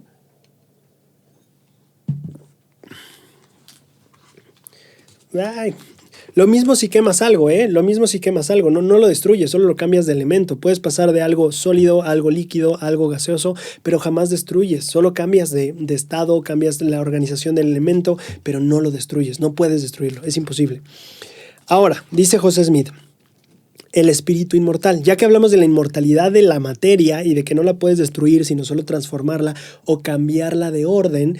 Y ya habíamos hablado de materia física, ¿verdad? ¿Te acuerdas que todo es materia o elemento? Puede ser elemento físico o elemento espiritual, pero todo es elemento o materia. Ahora José Smith ya nos habló de la eternidad y de la maleabilidad, pero no destructibilidad de los elementos físicos. Vamos a hablar de los elementos espirituales. Tengo otro asunto que tratar, dice José Smith, que tiene por objeto exaltar al hombre, pero me es imposible hablar mucho sobre él. Por consiguiente, lo mencionaré brevemente porque el tiempo no me permitirá decir todo. ¿Ven? No soy el único que le pasa eso. Se relaciona con el tema de la resurrección de los muertos, a saber, el alma, la mente del hombre, el espíritu inmortal. Entonces ya no vamos a hablar de los elementos físicos, vamos a hablar un poquito más de los elementos espirituales, el espíritu inmortal del hombre. ¿De dónde vino?, dice José Smith. Todos los sabios y los doctores de teología dicen que Dios lo creó en el principio, pero no es así. Según mi concepto, esa idea rebaja al hombre. No creo en esa doctrina. Tengo mejor criterio. Oídlo todos los confines del mundo, porque Dios me lo ha dicho. Y si no me creéis, no por eso invalidáis el efecto de la verdad. Voy a poner en ridículo al hombre que no lo crea antes de terminar el discurso. Voy a hablar de cosas más nobles. Ya estamos todos bien interesados en esto, ¿verdad? Decimos que Dios mismo es un ser que existe por sí mismo. ¿Quién os lo dijo? Es correcto, pero ¿cómo entró en vuestra cabeza? ¿Qué os dijo o quién os dijo que el hombre no existió en igual manera de acuerdo con los mismos principios? Fíjate, esto está interesante. La primera cosa que José Smith plantea en nuestras mentes es: todos dicen que Dios creó el espíritu del hombre en el principio, pero no es así. Eso es lo primero que nos dice. Y después nos mete a un poquito de razonamiento con preguntas. Nos dice, Dios es un ser que existe por sí mismo, ¿cierto? ¿Quién te lo dijo? No que esté mal, es cierto, Dios existe por sí mismo, pero quiero saber cómo entró en tu mente esa idea. Y quiero saber otra cosa, ¿quién te dijo que el hombre no existe de acuerdo con esos mismos principios con los que Dios existe? Porque claro, si decimos que lo que José Smith está diciendo es que Dios no creó el espíritu inmortal del hombre en el inicio, y que tal vez Joseph Fielding Smith va a hablar de que José Smith más bien se está refiriendo a la inteligencia, pero si José Smith está diciendo eso, él está diciendo, ¿cómo no sabes que el espíritu inmortal, la parte inmortal del hombre, no existe en los mismos principios o bajo los mismos principios o sobre los mismos principios que la existencia de Dios se da? Es decir, por sí mismo. José Smith responde, el hombre efectivamente existe de acuerdo con los mismos principios. Dios preparó un tabernáculo o cuerpo y puso un espíritu dentro de él y se tornó alma viviente. ¿Cómo dice en hebreo? En el hebreo no dice que Dios creó el espíritu del hombre. Dice así, Dios hizo al hombre de la tierra y puso en él el espíritu de Adán, y así fue cuerpo viviente. La mente o inteligencia que el hombre posee es coigual con Dios. Lo voy a volver a leer. La mente o inteligencia que el hombre posee es coigual con Dios. Ahí Joseph Fielding Smith hace la nota que dice lo que él quiso decir fue coeterno, y debió de haber sido eso porque esto también son notas que alguien más tomó del discurso, no es que José Smith nos escribiera su discurso. Entonces, Joseph Fielding Smith dice, en lugar de decir la mente o la inteligencia del hombre es coigual con Dios, debería decir es coeterna con Dios. Cualquiera de las dos nos funciona para este estudio, ¿eh? Yo sé que mi testimonio es verdadero, dice José. Por tanto, al referirme a estos que hoy lloran, es decir, la gente en el funeral, quiero preguntar, ¿qué han perdido? Sus parientes y sus amigos solamente quedan separados de sus cuerpos por un corto tiempo. Sus espíritus que existieron con Dios han salido del tabernáculo de barro tan solo por un momento, por decirlo así. Y ahora existen en un lugar donde pueden conversar juntos, tal como lo hacemos nosotros en la tierra. Estoy hablando de la inmortalidad del espíritu del hombre. ¿Sería lógico decir que la inteligencia de los espíritus es inmortal y sin embargo que tuvo un principio? La inteligencia de los espíritus no tuvo principio, ni tendrá fin. Esto es buen razonamiento. Lo que tiene principio puede tener fin. Nunca hubo un tiempo en el que no hubo espíritus, porque ellos y nuestro Padre Celestial son coiguales, o José Fielding Smith nos diría coeternos, ¿vale? Deseo razonar un poco más todavía, dice José Smith. Deseo razonar un poco más sobre el espíritu del hombre, porque me estoy refiriendo al cuerpo y el espíritu del hombre con respecto al tema de los muertos. Me quito el anillo del dedo y lo comparo a la mente del hombre, a la parte inmortal, porque no tiene principio. Supongamos que partimos en dos este anillo. Ahora tiene un principio y tiene un fin, pero si lo volvemos a unir, sigue siendo un círculo eterno. Así es con el espíritu del hombre. Quiero hacer una pausa ahí porque es súper importante entender esto. A ver, tú agarra un anillo y dime dónde empieza ese anillo. No puedes decirme dónde empieza ese anillo. No se puede, porque no tiene inicio, no tiene fin. Si tú le cortas un pedacito, o sea, supongamos aquí está el anillo, si le cortas un pedacito, puedes decir, bueno, aquí inicia y aquí termina. Pero si está unido, dice José Smith, no tiene inicio ni tiene fin. No puedes concebir un inicio a este círculo. No, es un círculo eterno nada más. Eso es lo que dice José Smith. Dice, así es el espíritu del hombre. Vive el Señor, que si tuvo un principio, tendrá un fin. Todos los necios y todos los hombres instruidos y sabios que han existido desde el principio de la creación dicen que el espíritu del hombre tuvo un principio. Todas esas personas dicen que tuvo un principio, entonces afirman que debe tener un fin. Y si esa doctrina es verdadera, entonces la doctrina de la aniquilación es verdadera. Pero si tengo razón, puedo proclamar sin temor desde los tejados de las casas que Dios nunca tuvo el poder para crear el espíritu del hombre. Dios no pudo haberse creado a sí mismo. Vamos a parar porque creo que a todos nos va a dar un infarto con lo que estamos aprendiendo aquí. Más que nada por esto que dice José Smith, Dios nunca tuvo el poder para crear el espíritu del hombre. Eso está brutal. ¿Queremos entender eso? Claro que queremos, así que vamos a ponerle pausa a este discurso y vamos a analizarlo tú y yo, ¿vale? Para esto vamos a analizar un poquito más de Doctrina y Convenios. En el versículo 23 de la sección donde estamos dice, vosotros también estuvisteis en el principio con el Padre, lo que es espíritu, es decir, el espíritu de la verdad. Ahora, si tú te vas al versículo 29, dice, también el hombre fue en el principio con Dios. La inteligencia, o sea, la luz de la verdad, no fue creada ni hecha, ni tampoco lo puede ser. Ahí está hablando de dos cosas cuando está hablando del principio. Aquí dice, en el principio estuvisteis con el Padre, lo que es espíritu. Y aquí dice, en el principio estuvisteis con Dios, la inteligencia. O sea, la luz de la verdad no fue hecha ni tampoco puede ser creada. Entonces, fíjate, está hablando de dos cosas en las que, en este sentido, nosotros estuvimos con el Padre desde el principio, espíritu e inteligencia. Ahora, ya hablamos un poquito de que la cuestión espiritual es materia, al final de cuentas es materia más refinada, pero es materia. ¿Qué es esto de inteligencia? Si nosotros vamos a la guía de estudio de las Escrituras, que igual que la vez pasada que grabé, no aparté en qué parte está, según yo es la página 97. Si nosotros vamos a esta parte de inteligencia, no es la parte. Nosotros vamos a aprender algo interesante. Y tal vez ustedes han escuchado en algún momento algunas personas decir que antes de tener un cuerpo de carne y huesos y ser un ser de carne y huesos, éramos solamente espíritus. Y que antes de ser espíritus, nosotros éramos nada más inteligencias. ¿Han escuchado esto? Tal vez sí, tal vez no. Yo te voy a decir, es algo errado. Y tiene sus puntos de duda de que yo no creo que sea real por varias cosas. Y justamente lo vamos a ver ahorita tú y yo. Perdóname que no puedo encontrar inteligencia. Ya lo encontré. No. Ya lo encontré. Ok, en la página 97. Sí. En esta página de la guía de estudio de las Escrituras nos va a explicar un poquito acerca de qué es esto de inteligencia. El término tiene varios significados, 3 de los cuales son los siguientes. 1. La luz de la verdad que da luz y vida a todas las cosas del universo, la cual siempre ha existido. En este caso habla un poquito más acerca de la luz de Cristo, porque dice que da luz y vida a todas las cosas, y esta es una definición muy clara de la luz de Cristo. 2. El vocablo inteligencias, también se refiere a los hijos espirituales de Dios, ¿vale? Entonces no se está refiriendo, a los hijos espirituales de Dios. Vamos a hablar de eso más adelante. El 3, que es el que tal vez más nos interesa ahorita.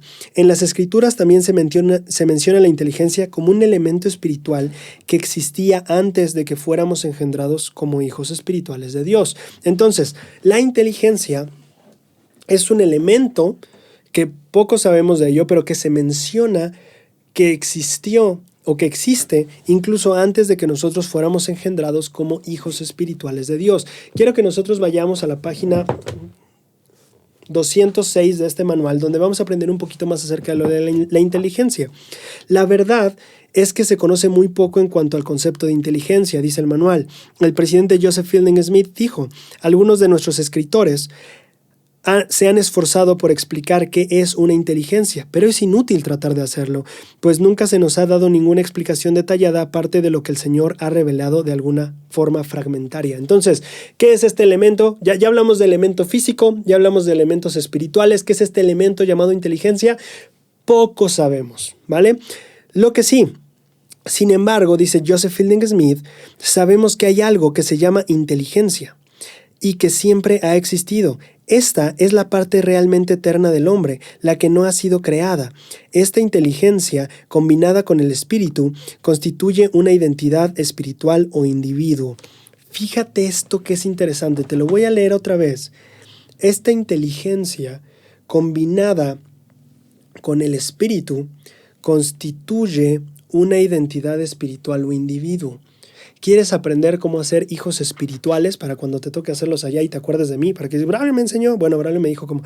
Lo que pasa, aquí en el proceso de nacer sabemos muy bien cómo es la procreación a nivel terrenal. Lo entendemos muy bien, tenemos medicina, tenemos cosas que lo han estudiado. En cuanto a la creación o la parte de nacer como hijos de Dios a nivel espiritual, tenemos muy poca información, pero esto sí sabemos. Que lo que pasa es que esta inteligencia, de la cual sabemos muy poco, y este espíritu se unen, se constituye entonces una identidad espiritual, es decir, un individuo. ¿Cuándo surges tú, Roberto o María, como individuo, como hijo de Dios allá en la vida preterrenal? ¿Cómo surge Braulio allá en la vida preterrenal? Cuando se combina inteligencia y espíritu, y entonces surge un individuo. Así es como se engendran hijos de Dios, si quieres ponerlo en esas palabras. Inteligencia y espíritu se unen y estos, acuérdate, hay elementos físicos, hay elementos espirituales y esta inteligencia que por lo menos la GEE dice que es un elemento espiritual, pero poco sabemos. Lo que sabemos es que esto espiritual y esto inteligencia se unen y entonces ya tienes un hijo de Dios. Tienes una individualidad, tienes un espíritu, por así decirlo, ¿vale? Lo que decimos nosotros, vivíamos como espíritus, ese espíritu, eso así se crea, con espíritu e inteligencia, combinándolos. Más no me preguntes, porque no sé. Pero eso sí sabemos, ¿vale? Entonces, ¿qué quiere decir esto? ¿Qué es importante? Primero, creo que debemos de tener en cuenta que cuando nosotros hablamos de espíritus, como hijos de Dios, éramos espíritus, estamos hablando del individuo, ¿cierto? Tú eras un espíritu, yo era un espíritu, éramos un individuo. Pero cuando hablamos de inteligencias, también nos estamos refiriendo justo a eso mismo. Si nosotros vamos a la guía de estudio de las Escrituras, dice, el vocablo inteligencias también puede referirse a los hijos espirituales de Dios. Antes de ser engendrados como un ser espiritual individual o una identidad espiritual, nosotros no éramos hijos de Dios. Entonces, cuando hablamos de hijos de Dios espirituales, estamos hablando de esta combinación de inteligencia y espíritu que forman un individuo, y entonces ahora sí eres un hijo de Dios. Y eres un espíritu, pero también eres una inteligencia. Perdón por el ejemplo que va a ser súper burdo, pero es el que más encontré en por lo menos mi casa. Cuando mi hermano dice quiero cenar cereal o quiero desayunar cereal, todos sabemos que es cereal con leche, no que solo es cereal así seco. Perdón que sea el ejemplo tan burdo, es el único que encontré, lo siento, de verdad me esforcé por buscar otro, no encontré otro. Cuando nosotros decimos espíritus, nos referimos a esta identidad o ser que está formado de espíritu e inteligencia. Cuando nosotros decimos inteligencias, también estamos refiriéndonos a estos seres que están formados de inteligencia y espíritu. Es como decir cereal, no por eso quiere decir que no tenga leche. Lamento de nuevo el ejemplo, es el más cómodo que encontré, pero es eso. Entonces hay que entender que cuando decimos espíritus y cuando decimos inteligencias, justo cuando leamos a Abraham, por ejemplo, y decimos y estaban entre todas las inteligencias, no habla de antes de ser espíritus, habla de espíritus, porque inteligencias y espíritus son sinónimos, porque están justamente esos son los dos elementos que se combinan para ser un individuo y poder decir inteligencias y espíritus, ¿vale? Ahora, una vez comprendiendo parte de esto y ya sabemos cómo nosotros llegamos a ser engendrados como hijos de Dios en cuestión espiritual, quiero hablar un poquito acerca de lo que José Smith sigue diciendo, ¿vale? Deseo razonar un poco más sobre los... no es cierto, esto ya lo leímos. La inteligencia es eterna. Entonces, claro, no hemos acabado de aclarar la pregunta. Entonces, ¿cómo puede ser que Dios no pudo crear nunca el espíritu del hombre? Pues claramente podemos tener este concepto de que José Smith nos está aclarando. La palabra creación tiene que ver con instantáneo. La palabra que deberíamos usar es formar u organizar. Dios no puede crear un hijo de Dios chasqueando los dedos. Dios puede tomar inteligencia y elementos espirituales que han existido desde siempre y que Dios no los crea, han existido desde siempre y toma inteligencia y toma espíritu y entonces los forma y ahora sí, aquí está Braulio o como sea que me decían en la vida anterior. Roberto, vamos a poner que me decían en la vida anterior. Aquí está Roberto. Y entonces ya Roberto, fíjense esto que es interesante, tiene una existencia eterna por los elementos de los cuales está formado. Inteligencia y espíritu jamás han sido creados. Fueron organizados para crear a Roberto, pero no creados. Y en eso José Smith dice, en eso somos coeternos con Dios o coiguales con Dios. ¿En qué? No tenemos ese principio porque los elementos de los cuales fuimos creados no tienen principio. ¿Tiene sentido? Ahora, si nosotros, justamente viene por eso, porque Dios no puede crear chasqueando los dedos un hijo. Toma los elementos, así como en cierto sentido, como tú y yo no podemos crear un hijo chasqueando los dedos, tenemos que combinar ciertos elementos, ¿verdad? Masculinos y femeninos, genes y cosas, y surge el hijo. Bueno, en cierto sentido allá también se combina inteligencia, espíritu, y pum, ahora sí, ya tienes un hijo espiritual, por así decirlo, ¿no? Que bueno, así se dice. Ahora, esto puede ser muy entendido cuando nosotros entendemos a Talmage. Cuando Talmage en Jesús el Cristo habla sobre Jesús convirtiendo el agua en vino, él te aclara, no es que Jesús hiciera un acto de magia y el agua se volviera vino. Lo que quiere decir es que Jesús entendía perfectamente los elementos, las leyes y todo lo que conforma el agua y sabía perfectamente las cosas que necesitaba para ser vino. Es como Si tú viajas 6,000 años al pasado y les muestras agua y después la conviertes en cubitos de hielo, ellos van a decir, no manches, ¿qué hiciste? Hiciste magia. Y tú no, solo cambié el estado de la materia. Solo sé cómo funciona la materia y puedo manipularla para organizarla en diferentes formas, en cubitos, para que tengan una formita en una estatua de hielo. Pero no es que tenga magia y pueda controlar el agua. Y sabes, o sea, no creé una escultura con magia. Lo que sé es que entiendo cómo funcionan los elementos y les doy forma. Entonces José Smith explica, eso es lo que Dios hace. Dios no pudo haber creado estos elementos por los cuales el hombre fue hecho. Dios puede organizar esos elementos, pero no crearlos. Eso es lo que dice José Smith, ¿vale? Ahora sí, ya que respondimos esa pregunta de por qué José Smith dice que Dios nunca tuvo el poder de crear de la nada y chasqueando los dedos el espíritu del hombre, seguimos leyendo. La inteligencia es eterna y existe sobre un principio que existe por sí mismo.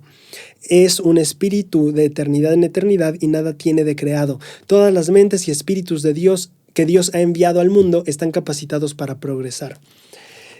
Dios y los primeros principios en lo que al hombre atañen existen por sí mismo. ¿Vale? Otra vez, estos primeros principios con lo cual nosotros estamos formados, inteligencia y espíritu, es eterno. La materia con la cual está formada mi cuerpo es eterna. Entonces dice, Dios y los primeros principios en lo que atañe al hombre existen en sí mismos. Dios, hallándose en medio del espíritus y gloria, porque era el más inteligente, consideró propio instituir leyes, por medio de las cuales los demás podrían tener el privilegio de avanzar como él lo había hecho. La relación que entre Dios y nosotros existe nos coloca en una situación tal que podemos ampliar nuestro conocimiento. Él tiene el poder de instituir leyes para instruir a las inteligencias más débiles o a los espíritus más débiles, que ya vimos que es lo mismo, a fin de que puedan ser exaltados como Él y recibir una gloria tras otra, así como todo conocimiento, poder, gloria e inteligencia que se requiere para la salvación en el mundo de los espíritus.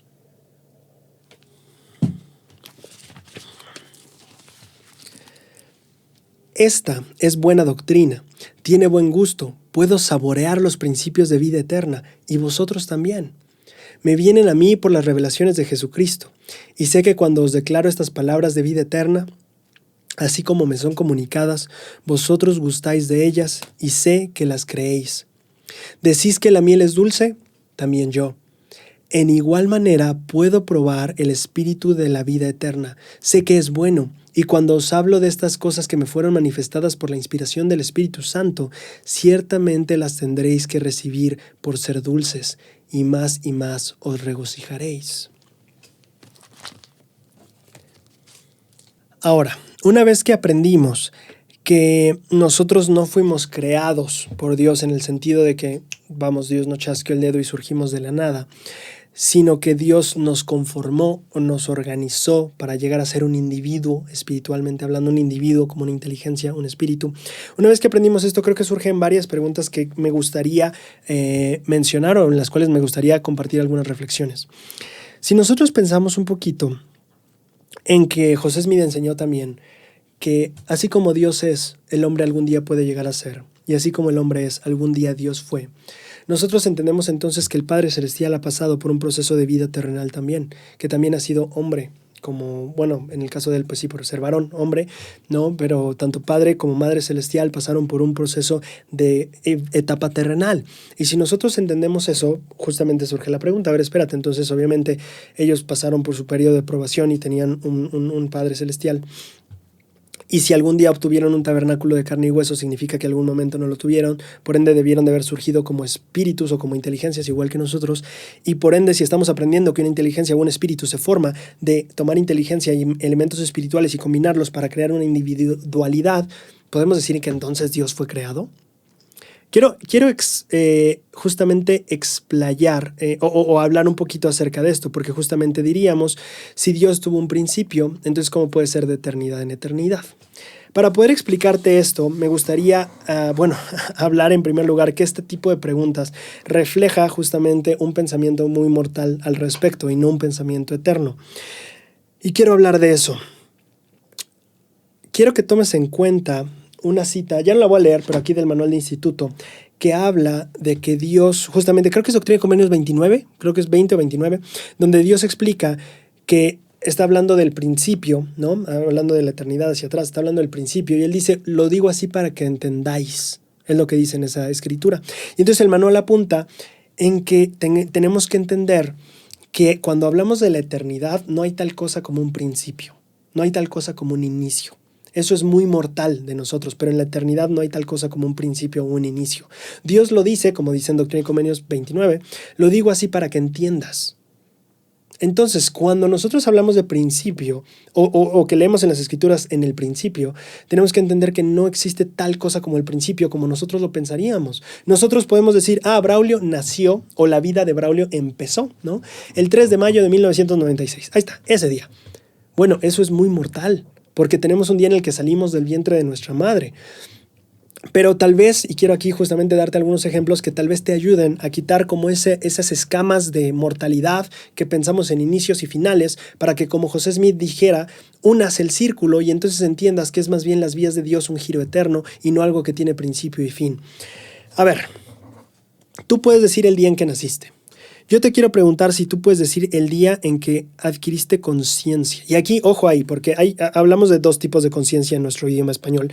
Por un lado está la conciencia con C, solo con C, que significa un entendimiento o un reconocimiento de cuestiones éticas y morales. Justamente lo que decimos, la luz de Cristo, la conciencia es una manifestación de la luz de Cristo. Esta noción de bien y mal es la conciencia con C. Pero después hay una conciencia que lleva con CS y conciencia y que habla de no un reconocimiento del bien y el mal, sino más bien un reconocimiento de la realidad. Por ejemplo, cuando tú estás dormido, no estás consciente. O si te desmayas, estás inconsciente. No quiere decir que no tengas la luz de Cristo, que no sepas qué es el bien y el mal, no. Quiere decir que no estás consciente, no estás alerta, no tienes un reconocimiento de la realidad de las cosas. Cuando tú estás dormido, no estás consciente, no sabes ni dónde estás, ni quién es, no, simplemente como que esa etapa se borra excepto por los sueños y de repente ya estás despierto otra vez, ¿no? Entonces esa parte de la conciencia vamos a hablar, no del bien y el mal y la luz de Cristo, sino esta parte de conciencia de estar consciente de algo, de saber de que existes, de que eres real, de que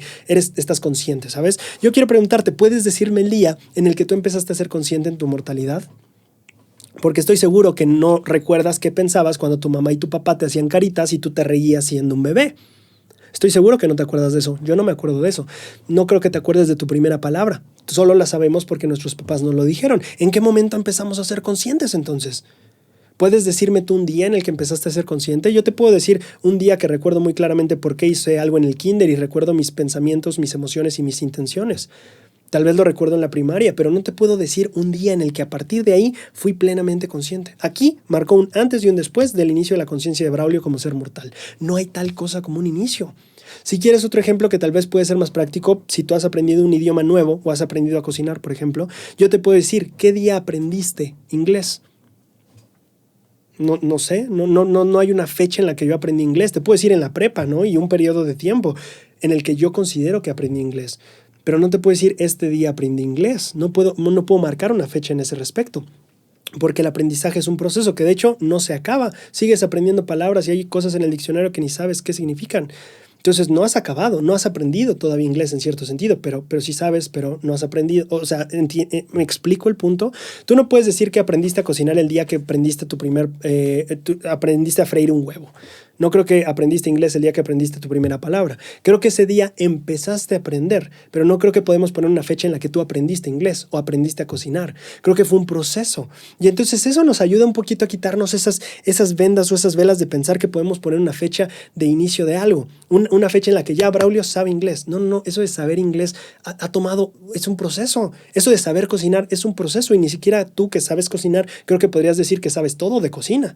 ¿Tiene sentido? No puedes decir qué día supiste cocinar, qué día supiste hablar inglés. Piensa en tu idioma natal, qué día aprendiste a hablar español. No hay un día para eso. No hay una fecha que puedes decir, a partir de aquí Braulio sabía hablar español. No hay una fecha. Tu primera palabra tampoco refleja una fecha porque aprendiste español desde escuchar a tus padres.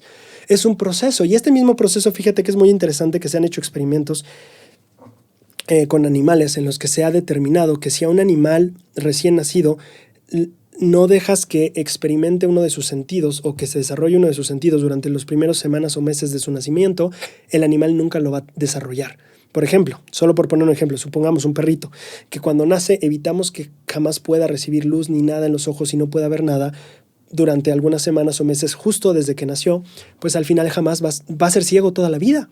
Y esto es interesante porque entonces ¿en qué momento aprendes a ver? ¿En qué momento empiezas a ver? Incluso, obviamente estos experimentos no se han hecho en seres humanos porque no vamos a jugar con alguien a volverlo ciego, pero en animales se han hecho este tipo de experimentaciones y se comprueba que si no se recibe estimulación en cierta etapa del recién nacido, ese sentido no se desarrolla. Entonces, ¿en qué momento puede decir que un bebé empieza a ver? Tampoco tenemos idea. ¿Sabes? ¿En qué momento tal vez una cría de tal vez animal que se ha hecho el experimento? ¿En qué momento empieza a ver? No tenemos idea. Todo tiene que ver con el desarrollo en cuanto la luz empieza a entrar a través de los ojos y entonces eso empieza a crear conexiones sinápticas o conexiones neuronales, si quieres. Y entonces se crean estos circuitos neuronales que acaban siendo el sentido de la vista. No importa que tus ojos sean funcionales, si tu cerebro no sabe interpretarlo como imagen, no sirve de nada. Yo puedo hablarte en chino y podrás escucharme muy bien, pero si tu cerebro no sabe decodificar esas señales, no significa nada aquí adentro. Entonces eso pasa con los sentidos. ¿En qué momento se empieza a ver? ¿En qué momento se empieza a entender el español? Es un proceso, no puedes marcar un día en el que aprendiste. Ahora, eso puede ayudarnos a quitar esas vendas de pensar que hay un momento en el que se empieza y un momento en el que podemos decir, aquí empieza Braulio a hablar español, aquí empieza Braulio o algún animal a ver. Simplemente es un proceso de construcción que se va formando poco a poco.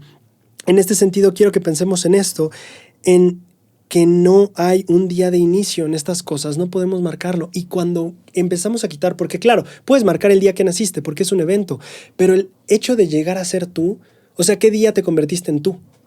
Braulio, ¿qué día llegó a ser Braulio? Yo soy un Braulio diferente que hace 5 años, que hace 10 años, que hace 20 años. No soy el mismo Braulio. Entonces, ¿qué día Braulio llegó a ser? Y te prometo que en los siguientes días voy a seguir cambiando. Es el plan de Dios, así que no puedo decir en qué día Braulio empezó a ser Braulio. ¿Por qué quieres ponerle una fecha de inicio? Puedo decirte el día en que nací, en el día que salí del bello cuerpo de mi madre, pero no te puedo marcar un día en el que Braulio empezó a ser Braulio. Tú no puedes marcar un día en el que Roberto empezó a ser Roberto o Mayra empezó a ser Mayra. No puedes. Entonces, cuando quitamos estas vendas de inicios y de finales, podemos entender la eternidad como el anillo de José Smith. No le pongas un inicio porque no lo tiene y por ende no tiene un fin, es un giro eterno. Y entonces podemos entender un poquito de esto. Cuando tú y yo fuimos formados como hijos espirituales de Dios, los elementos que se usaron eran eternos de por sí. Nuestra identidad como individuos sí pudo haber tenido un inicio, esta unión, pero cuando nosotros seamos resucitados vamos a tener una unión espiritual, física y de todo eterna y va a ser eso para siempre. Esa es la promesa tan genial. No nos vamos a descomponer hasta nunca hacer nada otra vez o ser uno con el todo, si quieres ponerlo así. Pero esto tiene que quedar claro. Sea que esta reflexión de si Dios tuvo un origen espiritual como un hijo de Dios y si nosotros lo tuvimos, eso no nos hace unos seres no eternos. Justamente porque José Smith explica, el hombre existe sobre los mismos principios que Dios existe en sí mismo, porque los elementos no fueron creados. Esta parte espiritual, física, no es creada. Dios tiene una unión perfecta de todo ello y el hombre algún día la tendrá, pero estos elementos no tuvieron ese inicio. Entonces, ¿en qué sentido? En el principio existimos con Dios, en el principio de que no hay principio, en el principio de que todos hemos salido de esta parte espiritual, inteligencia y al final no hay un principio. Todos venimos de esos mismos elementos que han sido combinados para darnos vida como hijos de Dios, después como seres mortales y después como seres exaltados. Espero que tenga sentido y no esté siendo como un buen rollo. ¿Qué es esto que quiero decir? Entonces, en cierto sentido, Dios es de eternidad en eternidad, por supuesto que sí, nosotros lo seremos. Yo creo que en cierto sentido ya lo somos. Nuestros elementos no han sido creados, hemos existido en este punto elemental desde siempre. Ahora, quiero que pienses en esto porque justamente esto que hacía meditar acerca de cuando tú llegaste a ser consciente de ti mismo, cuando tú aprendiste inglés, cuando tú aprendiste a cocinar, no hay una fecha para eso. Cuando tú llegaste a ser tú, no hay una fecha para eso. Y es muy probable que lo mismo sea si nos vamos hacia atrás. ¿Qué día Braulio, o si mi nombre era anterior, era Rubén en el mundo de los espíritus, qué día Rubén empezó a ser Rubén? Tal vez no va a haber una fecha para ello. Tal vez podríamos decir en qué momento Dios empezó a juntar estos elementos, pero no hay una fecha en la que Braulio empezó a ser Braulio. Tú has sido sin inicio. No puedes ponerte un inicio en cuando empezaste a ser Braulio. No hay inicio. No hay fin. Y todo esto tiene que ver porque también hoy aquí somos una combinación de nuestras propias experiencias, tal como el rollo del cerebro que explicaba, ¿no? Es una combinación de experiencias de que se recibe luz, se recibe estímulos auditivos y entonces se van formando las asociaciones neuronales y entonces ya escuchamos, ya entendemos, ya vemos, ya hablamos, ya tengo una identidad, yo soy Braulio. Pero eso se ha ido conformando y se seguirá conformando. No tiene un inicio y en ese sentido, ¿cómo no sabemos que es lo mismo yéndonos hacia atrás? Que no hay un inicio en el que podamos decir, aquí Roberto empezó a ser Roberto. No lo hay, porque ha sido el cúmulo de cosas, así como el cúmulo de inteligencia y espíritu para formar individualidad. ¿Cómo sabes que el cúmulo de tus experiencias, de lo que has visto, de lo que has hecho, es lo que eres? Es tu individualidad, ¿no es cierto? Que naciste en tal lugar, que tienes tales hermanos, que es un cúmulo de experiencias. Igual si nos vamos hacia atrás, probablemente solo vamos a encontrar eso, que al final llegamos a ser ese cúmulo de experiencias, ese cúmulo que también incluye inteligencia y espíritu, pero al final un cúmulo de cosas que no puedes marcarle un inicio. Y por ende tampoco un final. Espero que tenga sentido. Espero que tenga sentido. De verdad que he tenido esta oración en mi corazón de, por favor, que pueda transmitir muy bien todas estas ideas y percepciones de que en la eternidad no hay tal cosa como un inicio.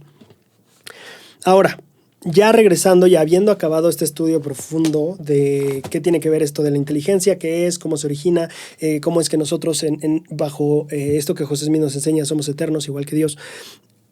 Somos de eternidad en eternidad, igual que Dios. Venimos del mismo punto. Somos lo mismo en ese sentido, ¿no?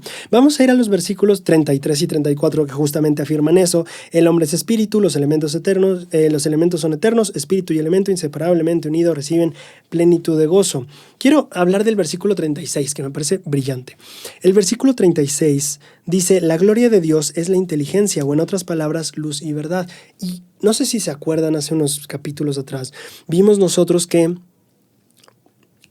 José Smith, cuando tuvo esta revelación sobre el Apocalipsis y algunas preguntas y respuestas, se refería a esa revelación como una llave que te puede abrir la puerta de una casa para que tú la explores, ¿no? En cuanto a conocimiento de Apocalipsis. Entonces, me parece que el versículo 36 es como esta llave que nos permite abrir una puerta, que nos permite explorar la revelación.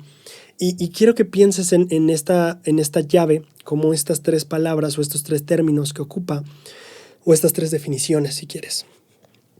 Gloria de Dios, inteligencia, en otras palabras, luz y verdad. Quiero que hagas el experimento de intercambiar esos términos durante la lectura de la revelación. Por ejemplo, versículo 40. Yo os he mandado criar a vuestros hijos en la luz y la verdad. Cambiemos eso a este término. Yo os he mandado criar a vuestros hijos en la inteligencia.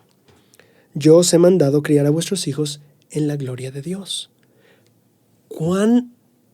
¿Cuánto amplía esto nuestro entendimiento de esta revelación?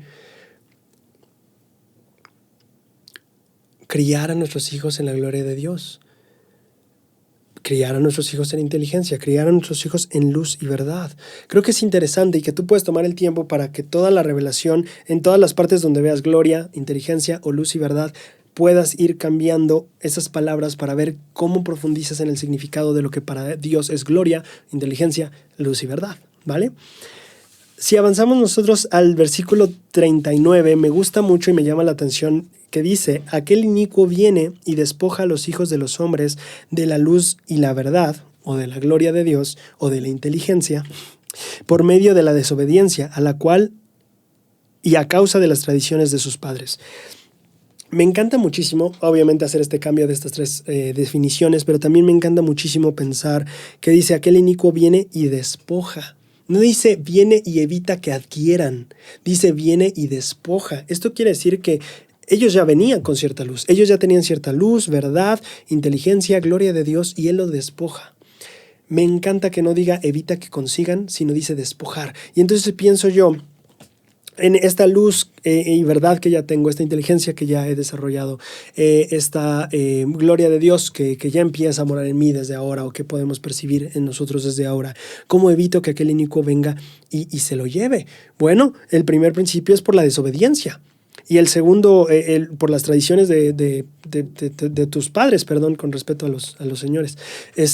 Las tradiciones de nuestros padres. Entonces, creo que es importante evaluar en dónde podría ser que por mi desobediencia el adversario me esté despojando justo ahora de verdad, de luz, de inteligencia, de gloria de Dios.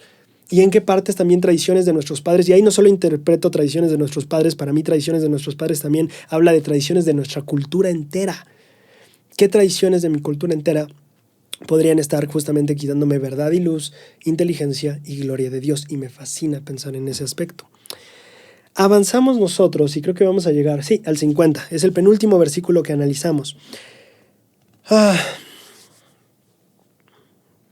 Mi siervo Newell K. Whitney, obispo de mi iglesia, también tiene necesidad de ser reprendido y de poner en orden a su familia y procurar que sean más diligentes y atentos en el hogar y que oren siempre o serán quitados de su lugar.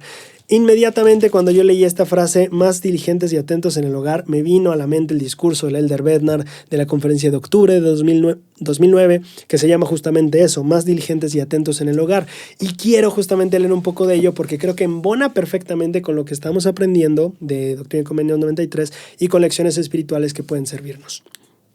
El Elder Bednar comenta en ese discurso: en mi oficina tengo un cuadro de un campo de trigo. La pintura se compone de una vasta colección de pinceladas, ninguna de las cuales sería interesante o impresionante si estuviera aislada.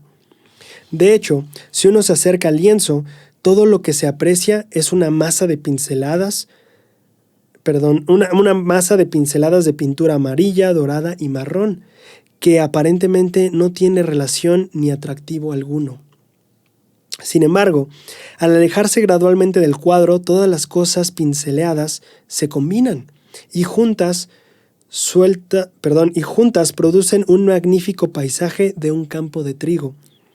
Son una infinidad de pinceladas ordinarias y sueltas que se unen para crear una bella y cautivadora pintura. Entonces, el Elder Bednar dice, la pintura son solo pinceladas, cada pincelada individualmente no tiene ningún interés o cosa impresionante, o sea, no son interesantes ni impresionantes, pero al combinarlas todas, de repente ves un cuadro grande. Dice, te acercas mucho, ves solo un rayón amarillo, o un rayón verde, o un rayón marrón, pero al alejarse tiene todo un sentido muy amplio.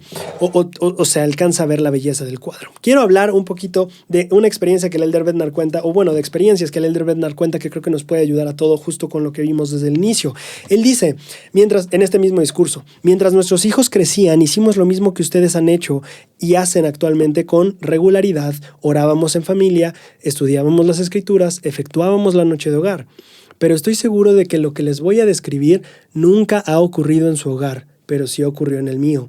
A veces mi esposa y yo nos preguntábamos si nuestros esfuerzos por hacer estas cosas espiritualmente esenciales valdría la pena.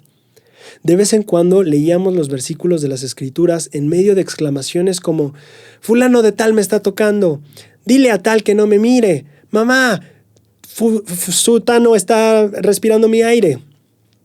Otras veces, las oraciones sinceras eran interrumpidas por risitas y codazos. Y con varoncitos activos y bulliciosos, las lecciones de la noche de hogar no siempre daban como resultado altos niveles de aprovechamiento espiritual. Había momentos en los que mi esposa y yo nos exasperábamos porque los hábitos de rectitud que tanto nos esforzábamos por fomentar no parecían dar los resultados espirituales inmediatos que deseábamos y esperábamos.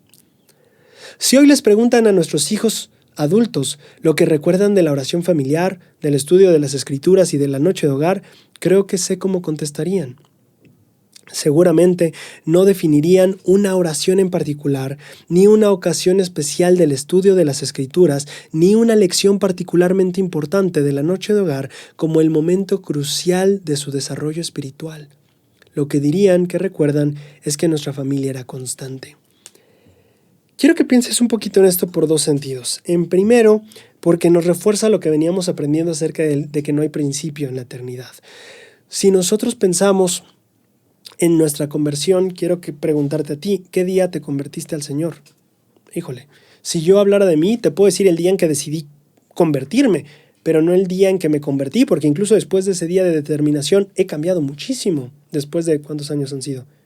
5 años ya, 10 años, perdón. Después de 10 años de esa decisión de quiero seguir al Señor, quiero convertirme a Él, han pasado un buen de cosas y he cambiado muchísimo.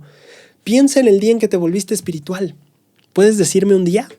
¿En qué día Roberto se volvió espiritual? Mayra se volvió espiritual. No hay un día, hay un proceso. Podemos decir un día en que tal vez decidí que quería volverme espiritual, pero no hay un día en que te volviste espiritual. Incluso aquel día de gran catarsis espiritual, incluso en ese momento hasta hoy, tú has cambiado bastante, te has hecho más espiritual, te has convertido más al Señor.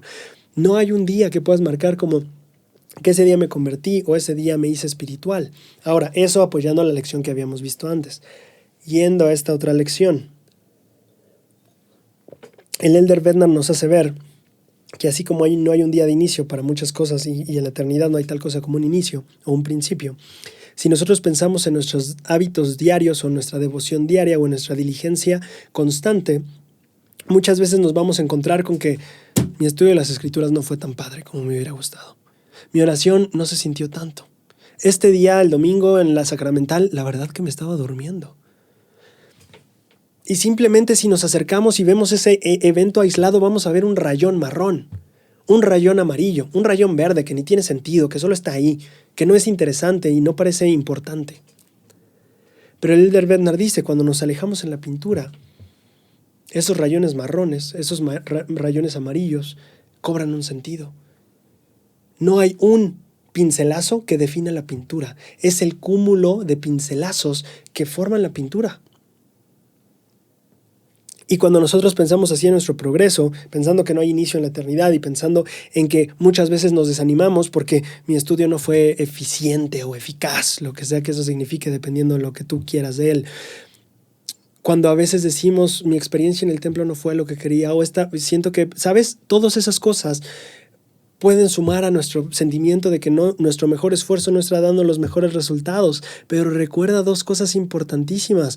Uno, este es un proceso y esta pinceleada café que no tiene sentido, que no tiene forma, que no parece nada en su contexto eterno y amplio, suma. Y por otro lado, recordar que es justo en esta imperfección y en esta distancia que hay de la perfección a nuestra imperfección, es justo donde Dios habita en nuestras vidas. Donde Dios hace sus milagros en nuestras vidas. Mi presidente de misión decía eso, tienes que darle el espacio a Dios de que haga milagros en tu vida. Si no le haces espacio, ¿cómo los va a hacer? Entonces creo que esto nos ayuda a sumar muy bien la lección de pensar que no hay un día de inicio, no hay un día de fin, pero también que cada día que podría parecer insignificante suma al proceso, y en esta imperfección es justo donde Dios llena nuestra vida. Es justo ver que cada pincelazo hacia el futuro y cada pincelazo del pasado suma y hace una pintura hermosa, que tal vez no tendrá inicio ni fin en este caso, pero que va a ser maravillosa. Y el proceso se disfruta. Quiero que pienses en eso.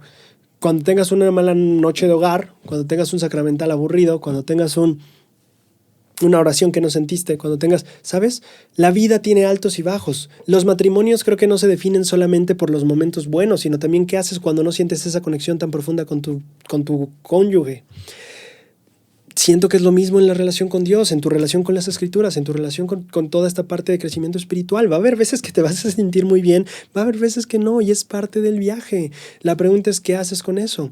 ¿Cómo solucionas? ¿Cómo sondeas o cómo sorteas, todo ese tipo de cosas? Yo creo que una perspectiva importante es saber que cada pincelazo cuenta, que no importa que sea un marrón ahí aventado al aire, va a hacer algo en el contexto eterno. Y en segunda instancia, recordar que justo esta distancia que sentimos de lo mucho, y mira, fíjate, puedes sentir que es mucha la distancia de tu imperfección a la perfección que buscas. Todo eso es Dios en tu vida. Y creo que deberíamos disfrutarlo. Justo pensando en pincelados del pasado, el último versículo que quiero analizar es el 53. Doctrina y Convenios 53 le dice a José Smith y a su consejero Frederick Williams, le dice, de cierto, es mi voluntad que os deis prisa para traducir mis escrituras y para adquirir conocimiento de la historia y de los países y de los reinos y de las leyes de Dios y de los hombres. Y esto para la salvación de Sión. Y este versículo me hizo pensar muchísimo. Porque dije, a ver, por un lado sí, apresúrate a hacer las escrituras, eso claro, es importante para la salvación de Sión, pero ¿aprender historia? ¿Aprender de los países? ¿Aprender de los reinos? ¿Aprender de las leyes de Dios tiene sentido, pero aprender de las leyes de los hombres? O sea, quitando de las leyes de Dios que entendemos claramente cómo es que ayuda a la salvación de Sión, ¿de qué me sirve aprender historia para salvar a Sión? ¿De qué me sirve aprender de los países para salvar a Sión? ¿De qué me sirve saber de los reinos para salvar Sión? ¿De qué me sirve aprender de las leyes de los hombres para salvar a Sión? O para la salvación de Sión, si quiero usar la frase literal. Y en esa reflexión yo me puse a pensar en lo que hemos hecho este tiempo, que ya casi nos quedan casi 4 meses para que se acabe esto de Doctrina y Convenios. Se ha ido rápido. Y me hizo pensar, a ver, yo, Braulio, en este proceso de haber estudiado historia, ¿cómo me ha funcionado para mí, para la salvación de Sion? Y quiero extender esta pregunta a ustedes que me han acompañado en este proceso de este año de Doctrina y Convenios. Para aprender historia de la iglesia para ustedes, ¿en qué sentido les ha ayudado para la salvación de Sion? Por mi parte, quiero compartir mi experiencia o mi respuesta con ustedes. Siento que el aprender historia en definitiva me ha dado una perspectiva más amplia de un buen de cosas, de los profetas, de las escrituras, de la revelación, de los mandamientos, de las reglas de la iglesia, de los principios del evangelio, de la expiación también, del poder que hay en el perdón para que aunque nos hayamos equivocado con 116 páginas, el Señor nos diga, arrepiéntete y aún eres elegido. Aprender la historia me ha ayudado a saber también cómo ministrar mejor, cómo ayudar a otros a mejor también entender las escrituras, cómo ayudar a otros a mejor entender a José Smith y por ende entender la obra y por ende entender el reino de Dios también. Y en mi análisis final digo sí, por lo menos en este aspecto creo que el estudiar o el aprender o el adquirir conocimiento de la historia, que a veces será placentero, a veces no nos gustará tanto algunas cosas que aprendamos de historia o de los personajes, al final de cuentas sí me ayuda, sí me ha ayudado a contribuir con una parte o a cambiar la manera en la que contribuyo para la salvación de Sion. Y quiero dejarlos con este pensamiento. Ustedes, ¿qué sienten en este sentido de aprender de la historia de la iglesia? ¿En qué sentido les ha ayudado para salvar a Sion? Me encantaría escuchar sus respuestas. Espero que hayan disfrutado mucho de este episodio. Espero, y sigo con una oración en mi corazón, que haya logrado transmitir lo que Dios y el Espíritu me han ayudado a transmitir, al leer y al aprender, de una manera que yo no puedo hacerlo. No puedo transmitirlo como ser mortal a ustedes, pero espero que el Espíritu lo haya podido hacer y que lo siga haciendo. Quiero terminar con esto. Recordemos que en nuestras imperfecciones y en este espacio es justo donde Dios mora en nuestras vidas. Algún día se acabará, así que hoy hay que disfrutarlo. En la eternidad no hay inicios ni finales, es eterno, es un círculo. Puedes separarlo y tendrá inicio y tendrá fin, pero la eternidad es un ciclo eterno, es un giro eterno en las vías del Señor, decía Nefi. Y por último, creo que es importante recordar que en este ciclo eterno no hay mancha de pintura que sea tan insignificante como para no contar en el retrato completo de nuestra existencia. Les invito a pensar en eso y espero que tengan un excelente tiempo leyendo y escudriñando, y nos vemos la siguiente lección que debe salir en estos siguientes días. Cuídense mucho, nos estamos viendo. Todo camina demasiado lento. Las horas pasan, muchos pensamientos. Ayúdame a salir. Quisiera empezar de nuevo, borrar de mí toda cicatriz.